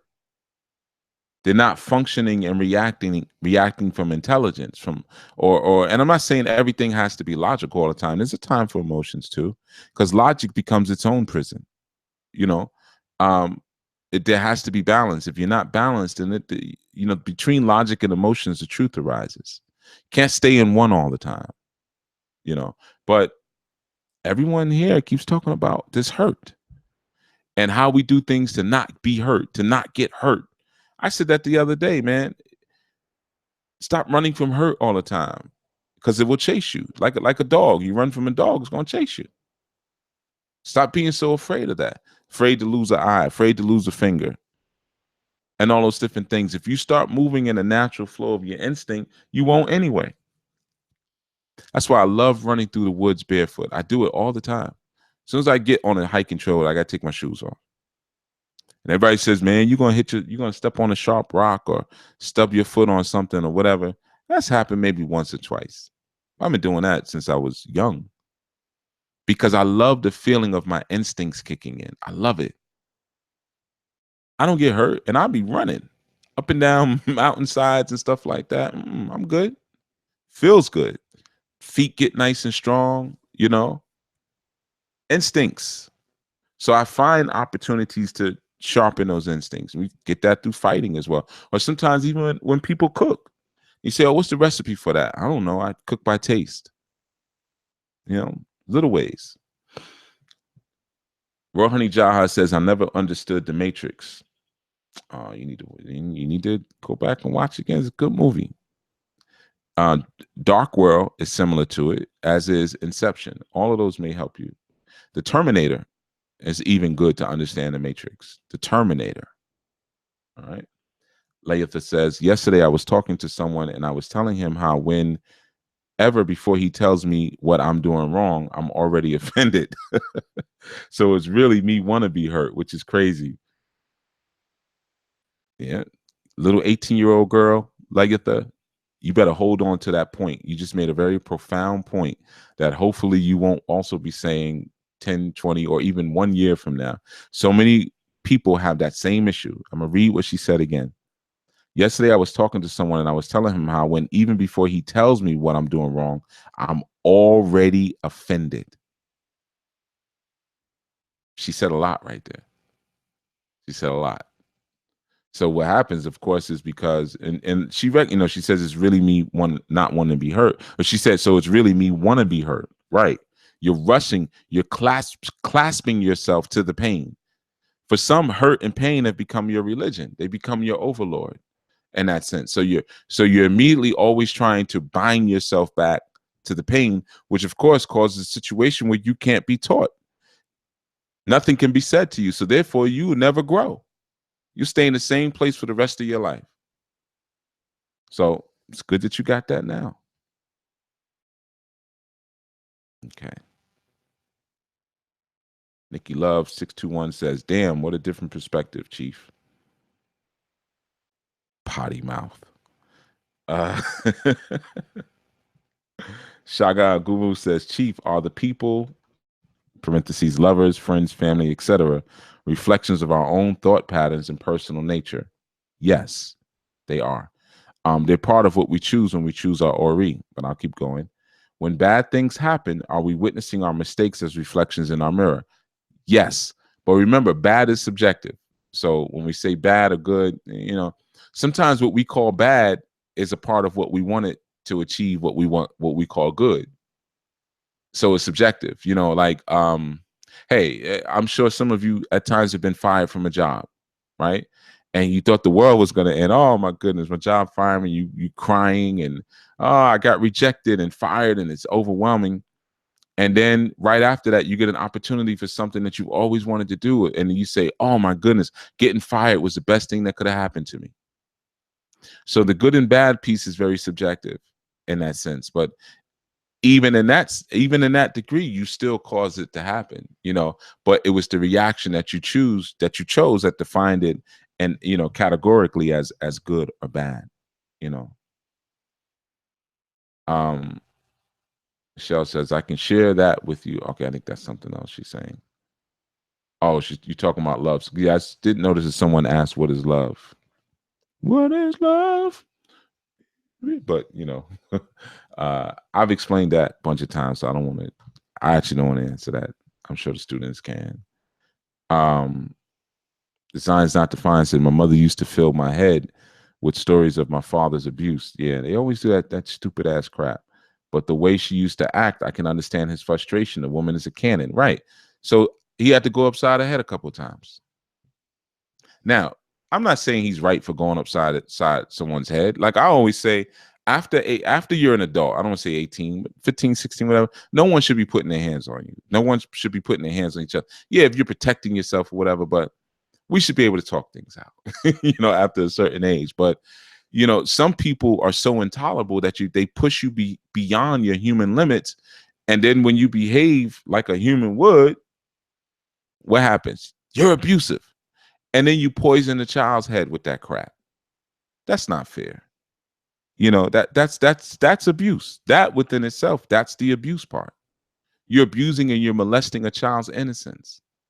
But now that you're old enough, like you say, yeah, my mother's a cannon. I can see how those things may have happened. Not that I'm sure nobody wants to see their mother hit or beat up on, but you can understand how certain things could happen. Just like I don't want my children to be bitten by a dog. But if there's a dog in someone's yard and they keep antagonizing or hitting it with sticks and it's on a rope or throwing rocks at it, and it gets so angry that it breaks free, of its rope and bites my child, yeah, I may want to go put the dog down, but that's not fair to the dog now, is it really? It's a dog. How else is it supposed to respond? And the child pushed it beyond its limits. So sometimes we don't really love each other. We don't respect each other, man. And we'll push each other to a place where we're so outside of our character, we're so angry or we're so hurt. And some of us take joy and pleasure in it because we want our misery to be shared. You're going to be as miserable and angry as I am. If I have anything to do with it, you're going to be right where I'm at with it. So, and that's not right. There's no love in that, man. I often tell brothers the same thing, man. You don't put your hands on them, man, because if you start hitting them, it's only because you ran out of things to say to them. You ran out of game. So now to put them where you need to, you got to start hitting them. You don't want to do that, you know. And I've also always said, you know, if you're not going to kill them, it ain't worth hitting them. I know, but that's how I feel about it. If what's the point in hitting them? You know, if you hit a woman, man, you probably done destroyed your whole life, man, because the whole system is geared towards you doing something like that. She gonna press charges on you. You know, she might take your children from you. Y'all are split up. Now you paying child support. So now you got a 20-year L on your back. You know, they going into your wages, taking your money now. She's gonna tell all your friends, all your family members, you know what he did. She's gonna take pictures. She might even put them on social media of her swollen face, a busted lip, or whatever. It's not worth it. It's just not worth it, man. If you're with somebody and they continually, and I'm not saying the women at fault, because some dudes just they have no emotional control. You know, they don't know how to confidently say, you know what, no, don't talk to me like that. They don't know how to cut that stuff early in the beginning. If you see it, it's the red flags. You might be with someone, male or female, who likes to see you at your worst.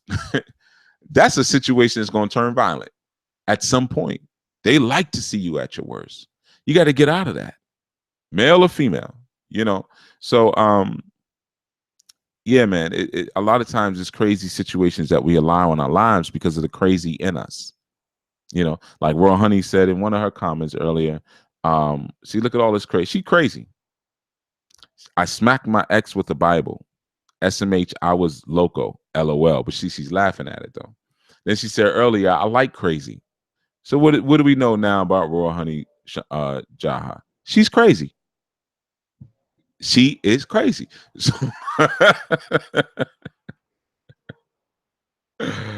and look, she got a picture. She has an avatar up. She's smiling. Looks like a friendly sister. She's smiling because she probably just finished smacking someone with another kind of book. Now I'm smacking people with Qurans. I smack someone with your book, Chief. That's just what I do. You know, yeah, she's crazy. Glenda Holder says, peace. I've been doing subconscious/inner work for 2 to 3 years. I am, quote unquote, just starting to see results in my character. Good. A long time. Still so much work to do. Is there a time limit on inner world work? You're not even seriously asking me that question. I ain't going to answer that question. You think about it. I ain't answering that. You know, that's not even, it ain't even a real question. By the way that you intelligently strung this sentence together, and you've commented before, you're an intelligent person. You ain't getting that one from me. All right, let's see. Empress 2009 says, I wish I'd attack him. I don't know what that's about, but I would feel satisfied about the relationship. I need to learn to defend myself and outgrow a victim mentality. This is what listening to your teachings have informed me. Let me tell you something. If you can never physically really defend yourself from a man unless he's stone drunk, or unless you're just a gigantor, like some of the sisters we got here. And we got some juggernauts. You know, unless you're a juggernaut or he's just drunk, you ain't. And I'm telling you from someone who taught self-defense from years. And I used to tell to sisters in my own class that they were paying for.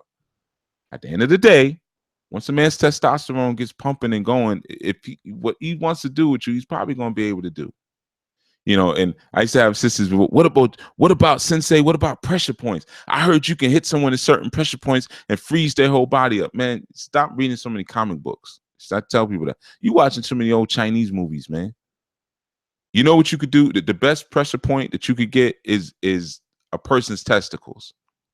That's what I used to always teach women. The only pressure point you need to be learning about is how to punch, jab, stab, or kick a man in his testicles if you're in a dangerous situation. That's it.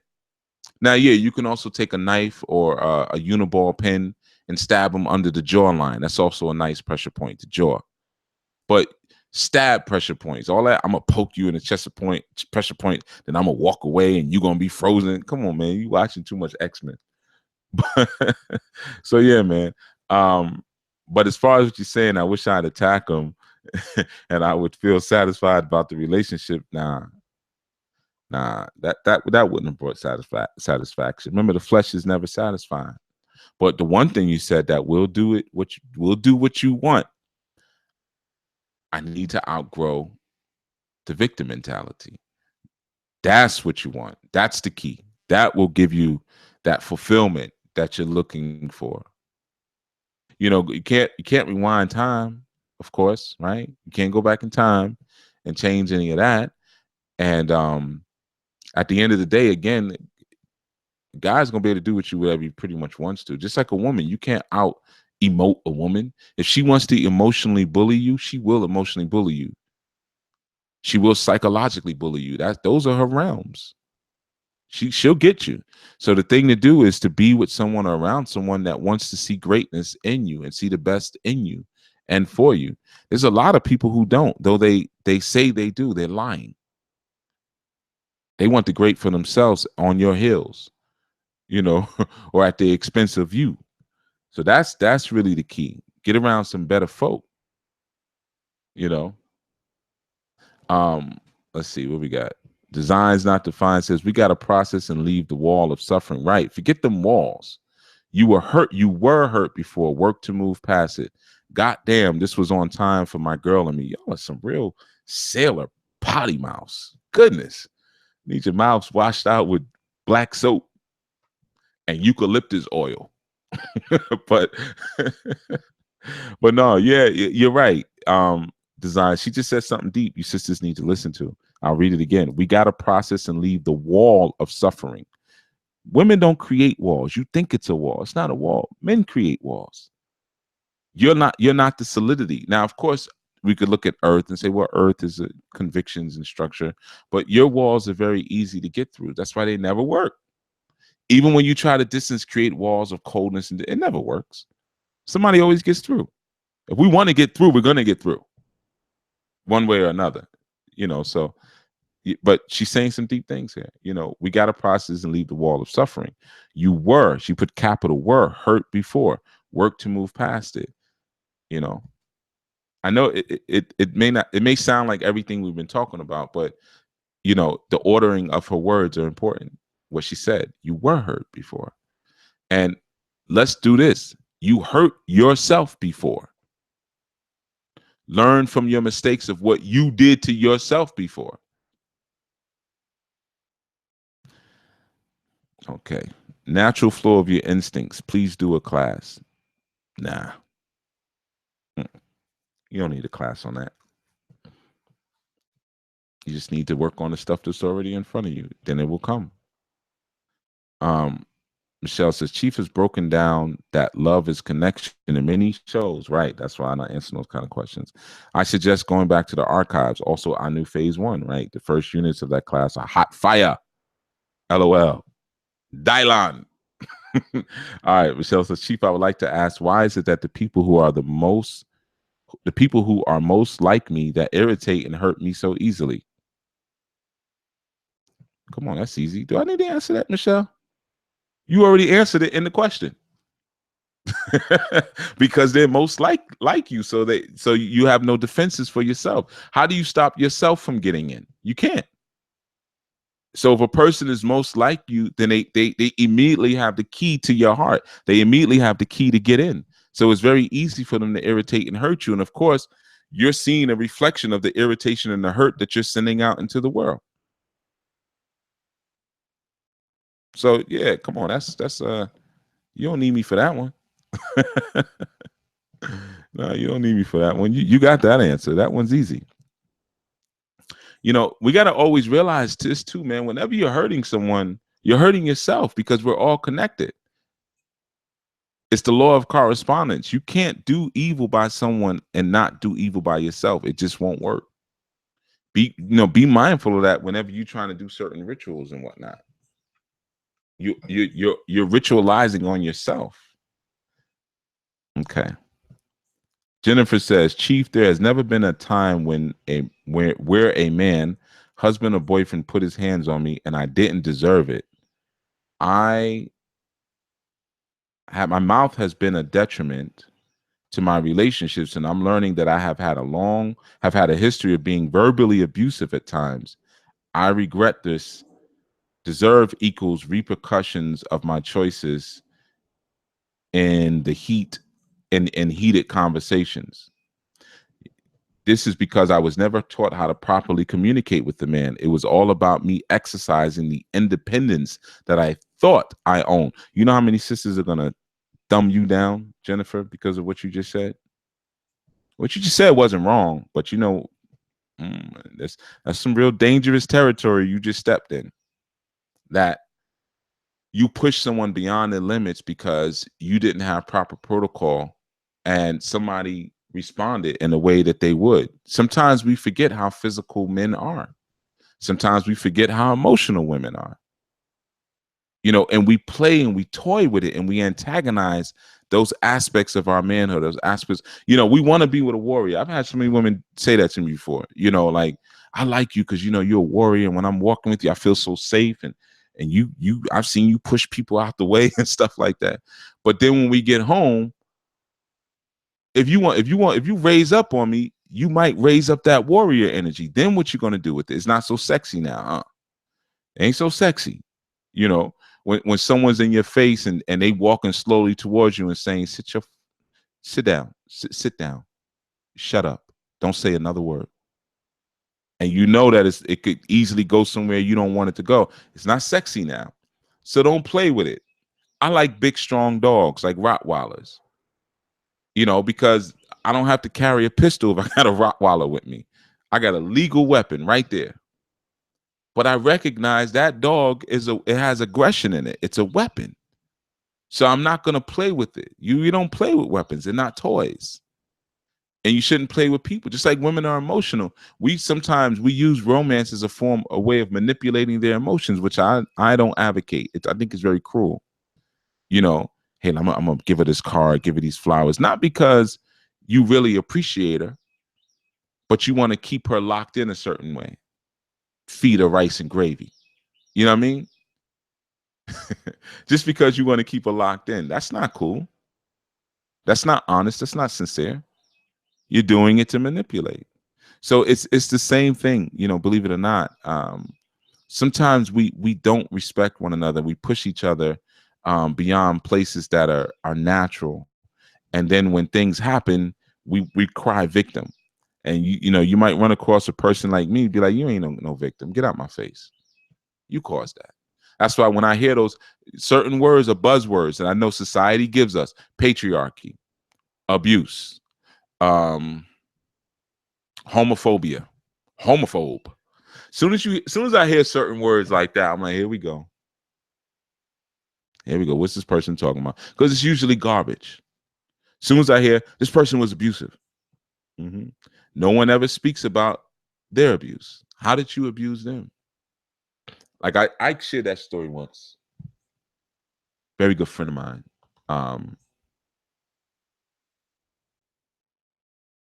Had to clear my throat. I didn't want to do it on the air. But a very good friend of mine, years ago, he was with a girl.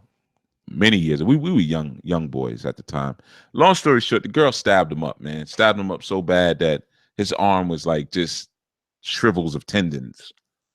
And everybody was going in on this girl. You know, yo, she's crazy. And she was a little small little tiny thing. You know, back then, it was years ago. She might be big and portly now. I don't know. But she's just real small, skinny, you know, and you know, we were all young. You know what I mean? So young people, we a lot of times don't have emotional maturity. But the story of what actually happened was he used to cheat on her all the time. And she came over to his place once, her mother, you know, his mother's apartment, and he's on the phone with another girl. She starts going off. He grabs her like he's gonna beat her up. And which he had slapped her around before. They're in the kitchen because the phone, this is back in the days. Remember the phones back in the days were always in the kitchen. Yeah, a lot of y'all don't remember that, but there was a phone on the wall in the kitchen. So he's in the kitchen. So she grabs a knife. They're in the kitchen, goes in on him, you know, and tears his arm to pieces. And I said to him, while he was in physical therapy, I don't care. I've always been like that. I was like, yo, dog, you did that to yourself, man. Yo, what you talking about? Yo, come on. I was like, come on, son. Like, you're cheating on the girl, first of all. She catches you red-handed. Instead of being humble or just hanging up the phone. Back then, yeah, I think we might have had Star 69 back then. But that's about it. You could have kept her away from the phone. Instead of just slamming the phone and just not saying anything or copping a plea or whatever, you so big and bad, you decide you're gonna put your hands on her after she cheated on you. Yeah, you supposed to get that. And that was me. Everybody, the whole crew turned from her, and because she was cool with all of us. I even knew her mother, actually. I was real close to her mother because at that time I was cutting hair, and her mother had a little what we used to call it Anita Baker, but she had a shortcut, and in the back she would get the back, trimmed and lined up. So I used to do her mother's hair, and so I was like, nah, man, I'm not upset with her behind that. Like, I think y'all need to work that out, which they never got back together or anything. I think actually after that incident, her mother moved her away. But sometimes we don't know how to sit back and look at the full story. Sometimes we don't really we don't understand how to, how the cause and effect of things, man, that we create bad causes for ourselves and things happen, male or female. So you got to understand, like I said, women are emotional. So why are you toying with this girl's emotions? We were young at the time, but you sexing her, which is already big, when you're that age. I think she had been pregnant a couple times, y'all went through abortions and all this.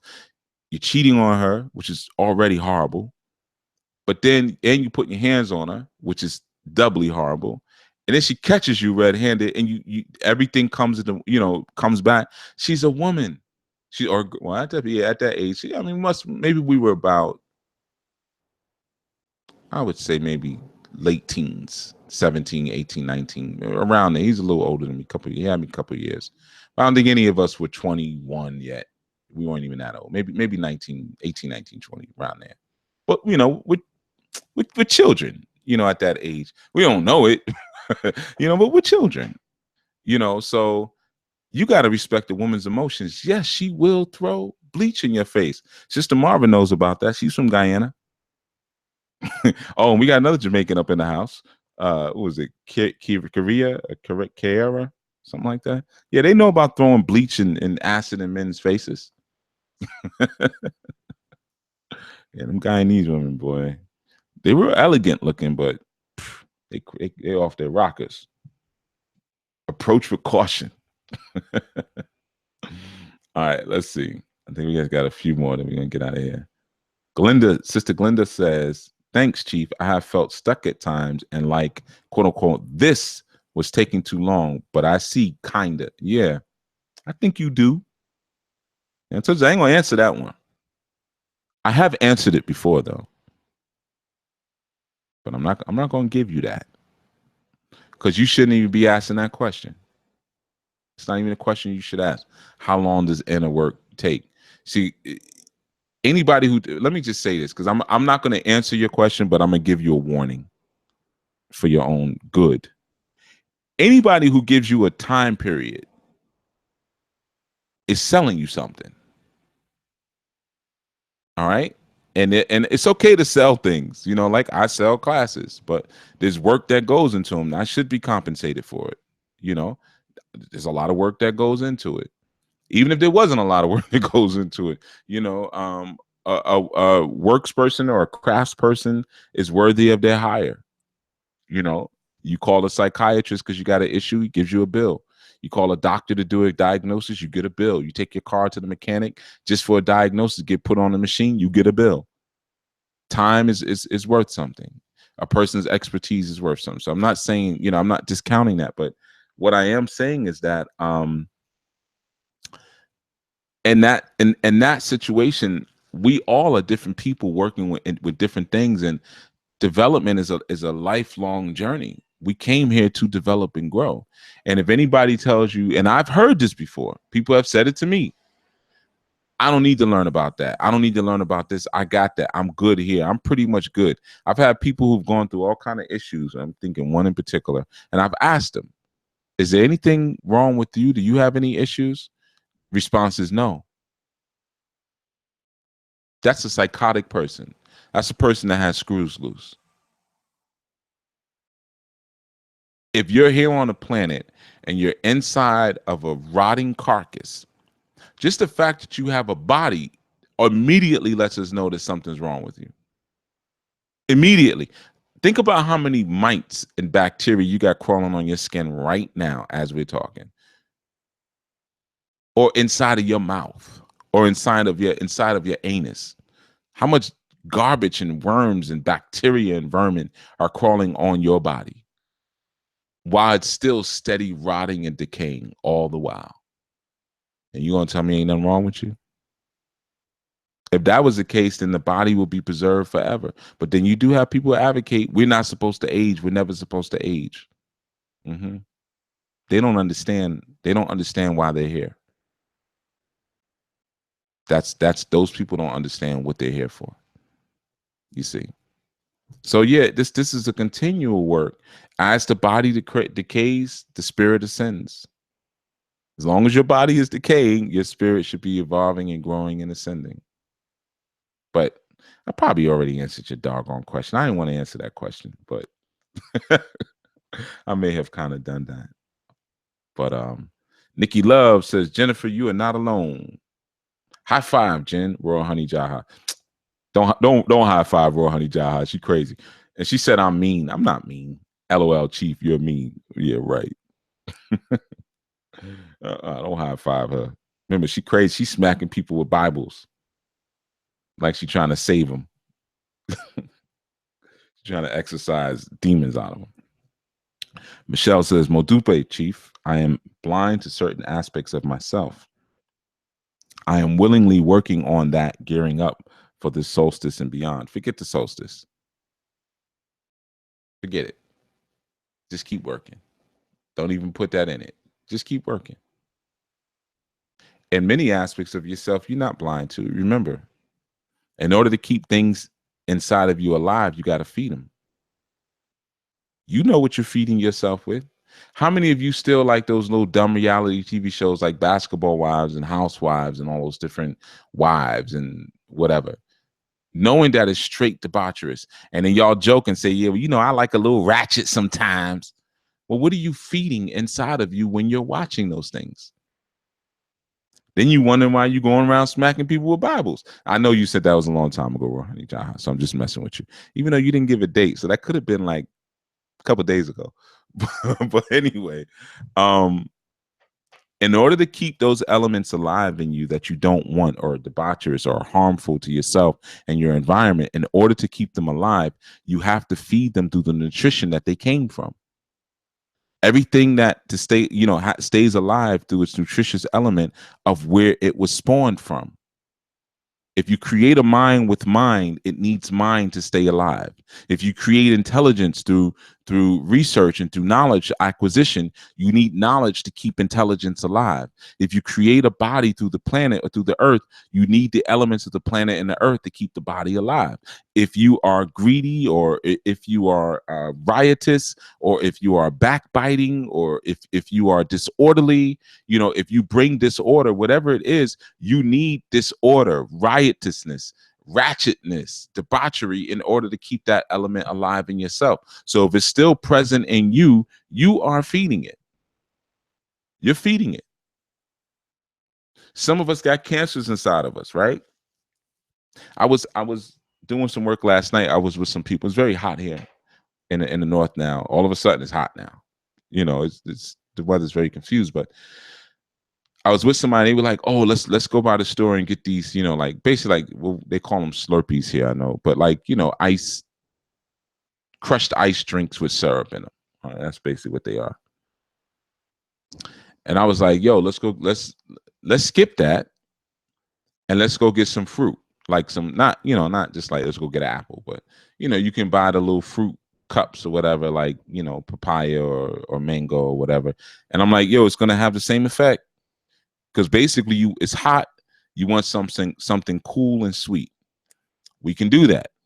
Let's go get some, if you want pineapple or if you want some mango or some strawberries and blueberry, they got them right in the aisle where it's refrigerated. And then we can get a drink to go along with it. So by the time you eat the fruit and drink the drink with it, you're going to get that same sensation as if you drunk what they call the Slurpees, or some people call them slushies or ices or whatever, right? Because in my mind, as soon as the person said it, I'm thinking in the back of my head, I'm like, you don't know all the ingredients that's in that thing. So what ingredient in that thing may be keeping or be feeding something inside of you that's going to harm you or destroy you later? You know, it's something, whether in the dye or whether in the sweetener, the acidic nature of it, or the fact that you're eating, your body is nice and warm and you putting all that ice inside of your organs.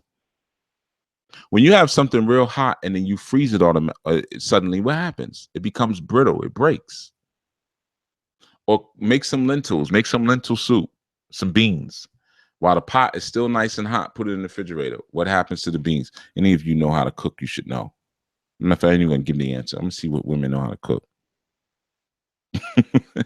But yeah, so sometimes we're keeping things alive, often knowingly. Keeping elements alive inside of ourselves. We have to feed them. If they're there, they're being fed. Just like the spirits around you that may be nagging you or causing problems. It's because you're feeding them on something. It could be the feeling of elation that you get when you watch something like Basketball Wives or Housewives. And I know there's more shows like Love and Hip Hop and stuff. You may watch those shows and you may feel better than those people. Look at how they act. Look at this. Look at this foolishness. So something may be feeding from your pride and arrogance. You see. All right, so let's see. What do we got here? And then we're going to get out of here soon. Layatha says, I'm so related to this segment. I literally went a year crying and being hurt. Skull. Where do you get all these emojis? I'm honestly playing the victim and don't want to listen. At the end, he was right. Took me a year. Heck, it's better a year than 30 years. You're only 18 years old. You're a woman, you're a grown woman, but you're a young grown woman. There's a lot of women who could attest, who could tell you that they're maybe 50 years old or 60 years old, 70 years old, and they're still trying to figure out, or still just getting what the victim mentality is and how we perpetuate it. So, a year, I'm not saying for you a year is forever. So I'm not trying to discredit your year, but as you grow, you'll see that you'll be thankful that you got it in a year, that you got it at 18 before you started having children, before you started having a mate and started, then sending or distending some of that dysfunction outward through other human bodies. So, I'm not saying congratulate yourself on that, because Lagatha, I have a suspicion that you are already proud enough of yourself. However, I would definitely say it's a good thing. It's a good thing, Let's see. All right, I think we're good. Okay, it's Monty Langford. Let's see. You got to answer. I don't know what happens when you put the beans in the fridge. She says, I don't know what happens when you put the beans in the fridge hot, but my mom told me not to put hot food in the fridge. Let it cool off first. Okay. Well, props to your mother. No props to you. But we don't eat beans anymore. That's not really the point that I was making about, but well, try it. Make a little small pot one day of lentils. I don't eat too many beans myself, man. I ain't really into it. Most of them are rotten by the time you eat them anyway. That's why they cause all that methane in your stomach. But some sprouted beans I eat. A little bit, little bit, not much. But try it. Make a little small, little tiny pot of them. Hot. Put them in the fridge and see what happens. All right. Yeah, Jamani. And you might want to brush up on your culinary skills. All right. Okay. And good. I'm gonna give this, just as people are listening. Empress 2009 said to Layatha, it took me 10 years. See what I mean? Sometimes it takes our developmental path and our developmental journey. It varies depending on the person. You know, we all pick up certain things at a certain time, and we all have sometimes, like I said, there's one issue that we all have, but it varies. It's different. And sometimes we have to cut through a lot of symptomatic, you know, symptomatic activities and dispositions that we have in order to get to the root cause of what the actual issue is. That may take a while, especially as we grow and we harden in our maturity and harden in the thought that everything we do is right. Everything that we say is right and everyone else is wrong. And we get more deeply entrenched in our ego and our neuroses and our isms.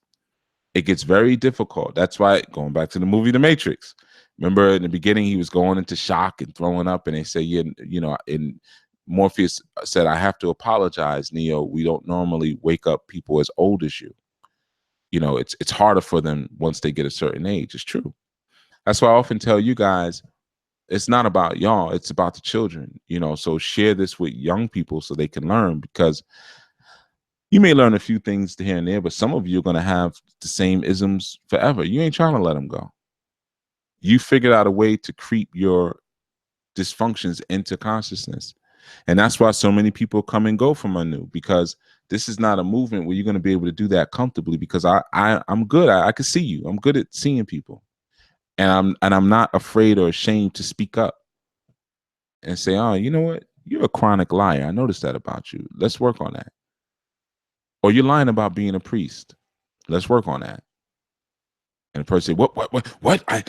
I'm out of here. All right, get lost, man, because you making my movement look goofy anyway. You know, I don't want everybody claiming Anu. I mean, you know, come on. This is like when you were a child playing kickball. Everybody didn't get picked at first. Then you had those last two. Like, come on, all right, we'll take Simon. Come on, thanks, guys. You know, I thought I was gonna have to keep score again this time. Thanks. You know, so there's always, I don't want everybody down. You know, so if you are a persistent and aggressive liar, and you maintain your aggressive ignorance, then this will be a very uncomfortable experience for you, because there's very little that we deal with as a people, you know, that destroys us, that I'm not going to say something about. There's very little, you know, and it doesn't mean that I've killed all of these demons, but I have a lot of them. You know, does it mean that I don't still have some isms? Yeah, I have some isms, but I could tell you this: most of the isms that I have are undetectable to you. What you're thinking you're detecting is not that. Like, people have said to me, "Oh, Chief, you arrogant," you know, because you be correcting people and stuff. That's not arrogant, dummy. That's teaching. Some people don't know the right words to to use. Or, yeah, Chief, you be going off. Going off.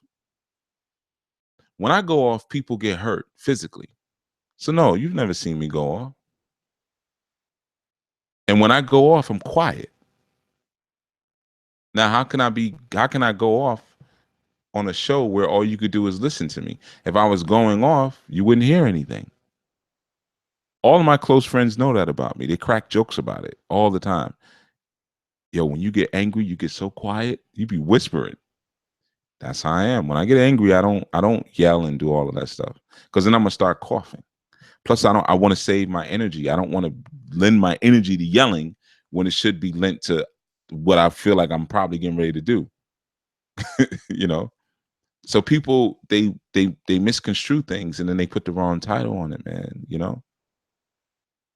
So yeah, you know, it's not much that you're going to be able to do in this space that is not going to be spoken about at some point. Even if it's not said to you directly, at some point you're going to hear it, and you may feel convicted, and he's talking about me. Maybe talking about you, but I'm not talking to you. You know, but you might be one that fits into, you know, a category. All right, y'all still on the beans things. Monty, your mom is right. Lucky your fridge did not go bad. Cool the fools down before storage. And we still ain't got no wise. That's Sister Marva. She's Guyanese, so and a grandmother. I know she I know she can cook. I don't even have to ask her. Michelle says the beans go rancid fast and ruin the food around it. There we go. Somebody knows. Exactly.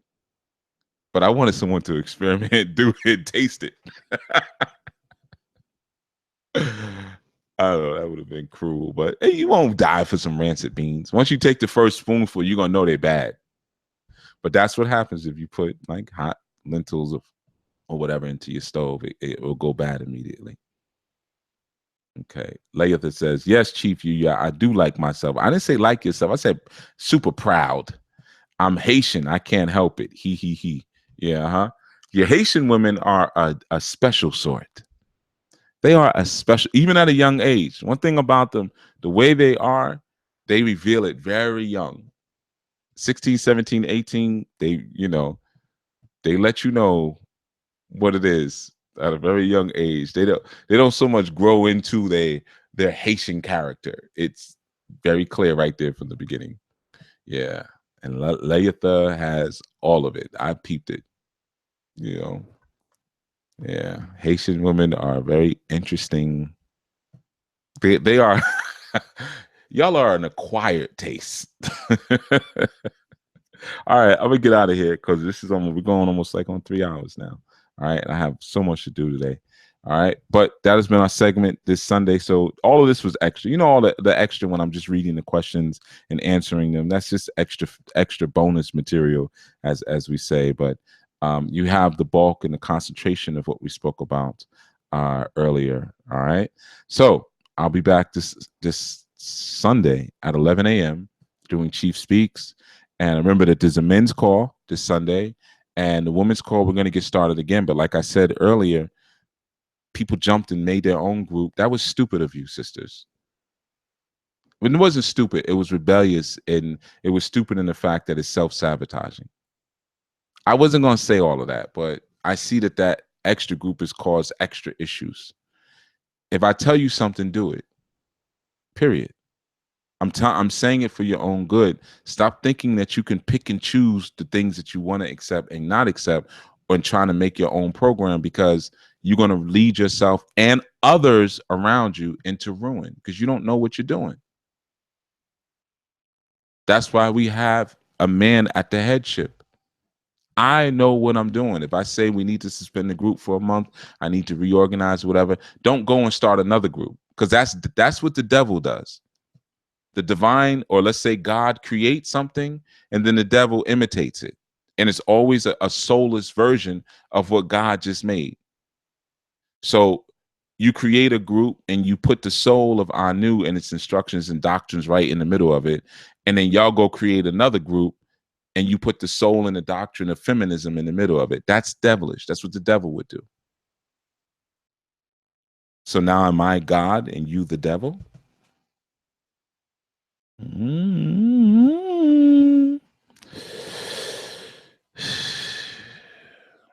Think about it. Think about it. There's a lot that's being said there. No, I'm not upset. None of that. I'm just telling you. So when people keep asking me, where's the women's group? When are you going to get the women's group back? The reason, I'm going to wait until y'all act right. I'm not going to start the women's group and put my time and energy back into it. And I see that spirit and that mentality is still prevalent. Chief don't know what he's talking about. Come on, girls. Come on, ladies. We ain't got to listen to him. Let's start our own thing. Come on, girls. Let's go. All right, go ahead, dummies. Go ahead. And then when you come back later talking about, oh, Chief, it's a mess and this and that, and my marriage is falling apart now, and we ain't got no money and this and that, then I'm gonna bring up what you did, and then that's when people will leave. I don't want to hear that. I don't want to hear that. So I'm showing you the genesis of where the problems begin. This is the genesis. You see, doing things like that are devilish. Something was created divinely and you couldn't handle it, so then you go create your own thing arrogantly. And I'm not naming names. I'm not naming names. Am I putting our new business out there? Yeah, but I just put Taureen's mistake out there too. So if he can take public correction, so can some of you. You are here to learn. You are here to learn.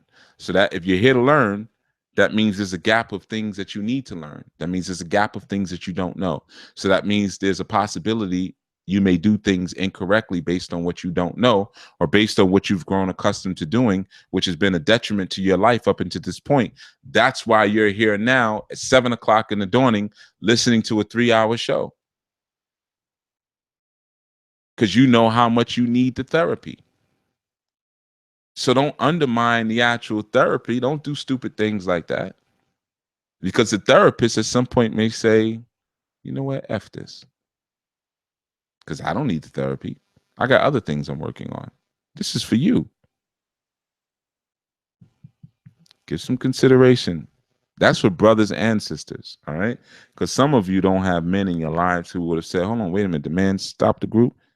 All right, then the group is stopped. Go do something else. I'm sure you got some other things you keep yourself occupied with.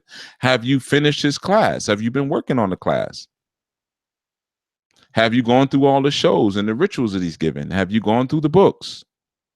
Maybe if you had done those things before, he would never have had to suspend the group, because you would have been coming in with the right spirit instead of trying to be devilish and bringing your own external agenda into it, which nobody wants, man. Nobody wants that bull crap. Take that somewhere else. I'm just going to say that, man. I'm not going to reveal everything. But take that somewhere else, man. Nobody's coming here to hear that crap. Yeah, because, you know, these brothers got this and these brothers. Nobody wants to hear that. You got people who have figured out, who have taken ownership now. Taking ownership is a scary thing. I'm telling you, it's scary. When you get to that point, when you take ownership and you say, shoot, there's nothing floating around in the sky waiting to solve all of my problems. I have to solve them myself. And the quality of my God is not determined on that God's ability to keep my life happy and peaceful. That's the quality of my own character. Shoot, I got to do this thing on my own. So let me go and get some information from someone who can teach me how to do this thing on my own and create a better world for me, for myself. You have some people who have come to that conclusion, and they have joined Anu as a result. And then you have others who just are here because they want to be a part of something powerful. They want to be a part of something respected and be underneath someone who is powerful and respected, but they don't want to come under the authority and the culture of that. So what they do is they end up being a toxin. They're like a free radical inside of a system. They're a toxin. They're destroying those who would be stupid enough to be dragged down into foolishness with them. Headship is important, man. I'm just going to say that. So, because I keep getting these emails, I'm in a women's group, That's why. Suspended it because things were going wayward. And then I haven't brought it back. And I'm not even, I said, okay, probably in about a month by the time it take me to restructure. But as long as I see the foolishness, I'll restructure. Just like phase 2. Why isn't phase 2 out? Because y'all ain't figured out how to handle phase 1 yet. Same thing with the women's group. Can you handle taking just one order? Can you just take one order? Pause the group. Even in that moment, I was hearing them, oh, well, y'all still got, you got my email address, right? Yeah. Okay, so we'll still stay in touch. Pause the group. Can you follow one order? I'm not like your boyfriends and husbands. I'm not going to beg you to listen. They could do that. That's for them to do. I'm gonna tell you to do something. If you don't do it, all right, then you're not gonna get the benefits. Membership and submission to the membership, or the plan of the membership, has its benefits. You don't get the benefits without that. You can't just come into a space doing your own thing and thinking you're going to get all the blessings of that space. That's dumb. You don't even raise your own children that way. So why would you try to behave that way? Come on now. You go into a restaurant, it says, you know, you can't come in there without a shirt and without shoes on. You come in there shirtless, barefoot, You know that you're not going to get the meal that you wanted to get out of the restaurant. You didn't want to submit to the plan of what the restaurant was saying. We're trying to establish a certain order here or a certain environment. Ma'am or sir, you cannot come in here with your shirt off. And then you say, yeah, but I still want to get the food. No, you don't get the food. That's just how it goes. All right. So I just want to share that in our closing. Everyone who's asking the question, if anybody asks any one of you the question, refer them to the show, because I'm not going to answer that question too much more. All right. You are slowing up and you are becoming an obstacle and a blockage to your own growth. And like I said, some of the people who you are allowing to slow you up and block you are not even in Anu. They're misrepresenting themselves. They're old students who are not even here anymore, who come back to grab people from Anu because they got their own little, they're doing their own little meetups, their own little programs and different things that they're doing where they live. And they're tapping into the pool of people that I generated, or like Brother Byron would call a harbor sharks. They don't do any hunting. They just, they grab all the fish that somebody else caught at the docks. But they're misread. That's fine. I don't care about that. People do that. But let people know that you're not underneath the same code and culture. Tell people that. If not, it's very duplicitous and it's very, very, very, very devilish. Devilish. Okay. All right. I'm out of here. All right. I think there's a huge delay because everybody's commenting on things that I said 5 minutes ago. In such time, it's been Chief YUYA, and I will speak to you this Sunday at 11 a.m. And it may be just as fiery or it may be just as cooling. Depends on how you choose to respond to it. Until such time. SadullaHouse.com.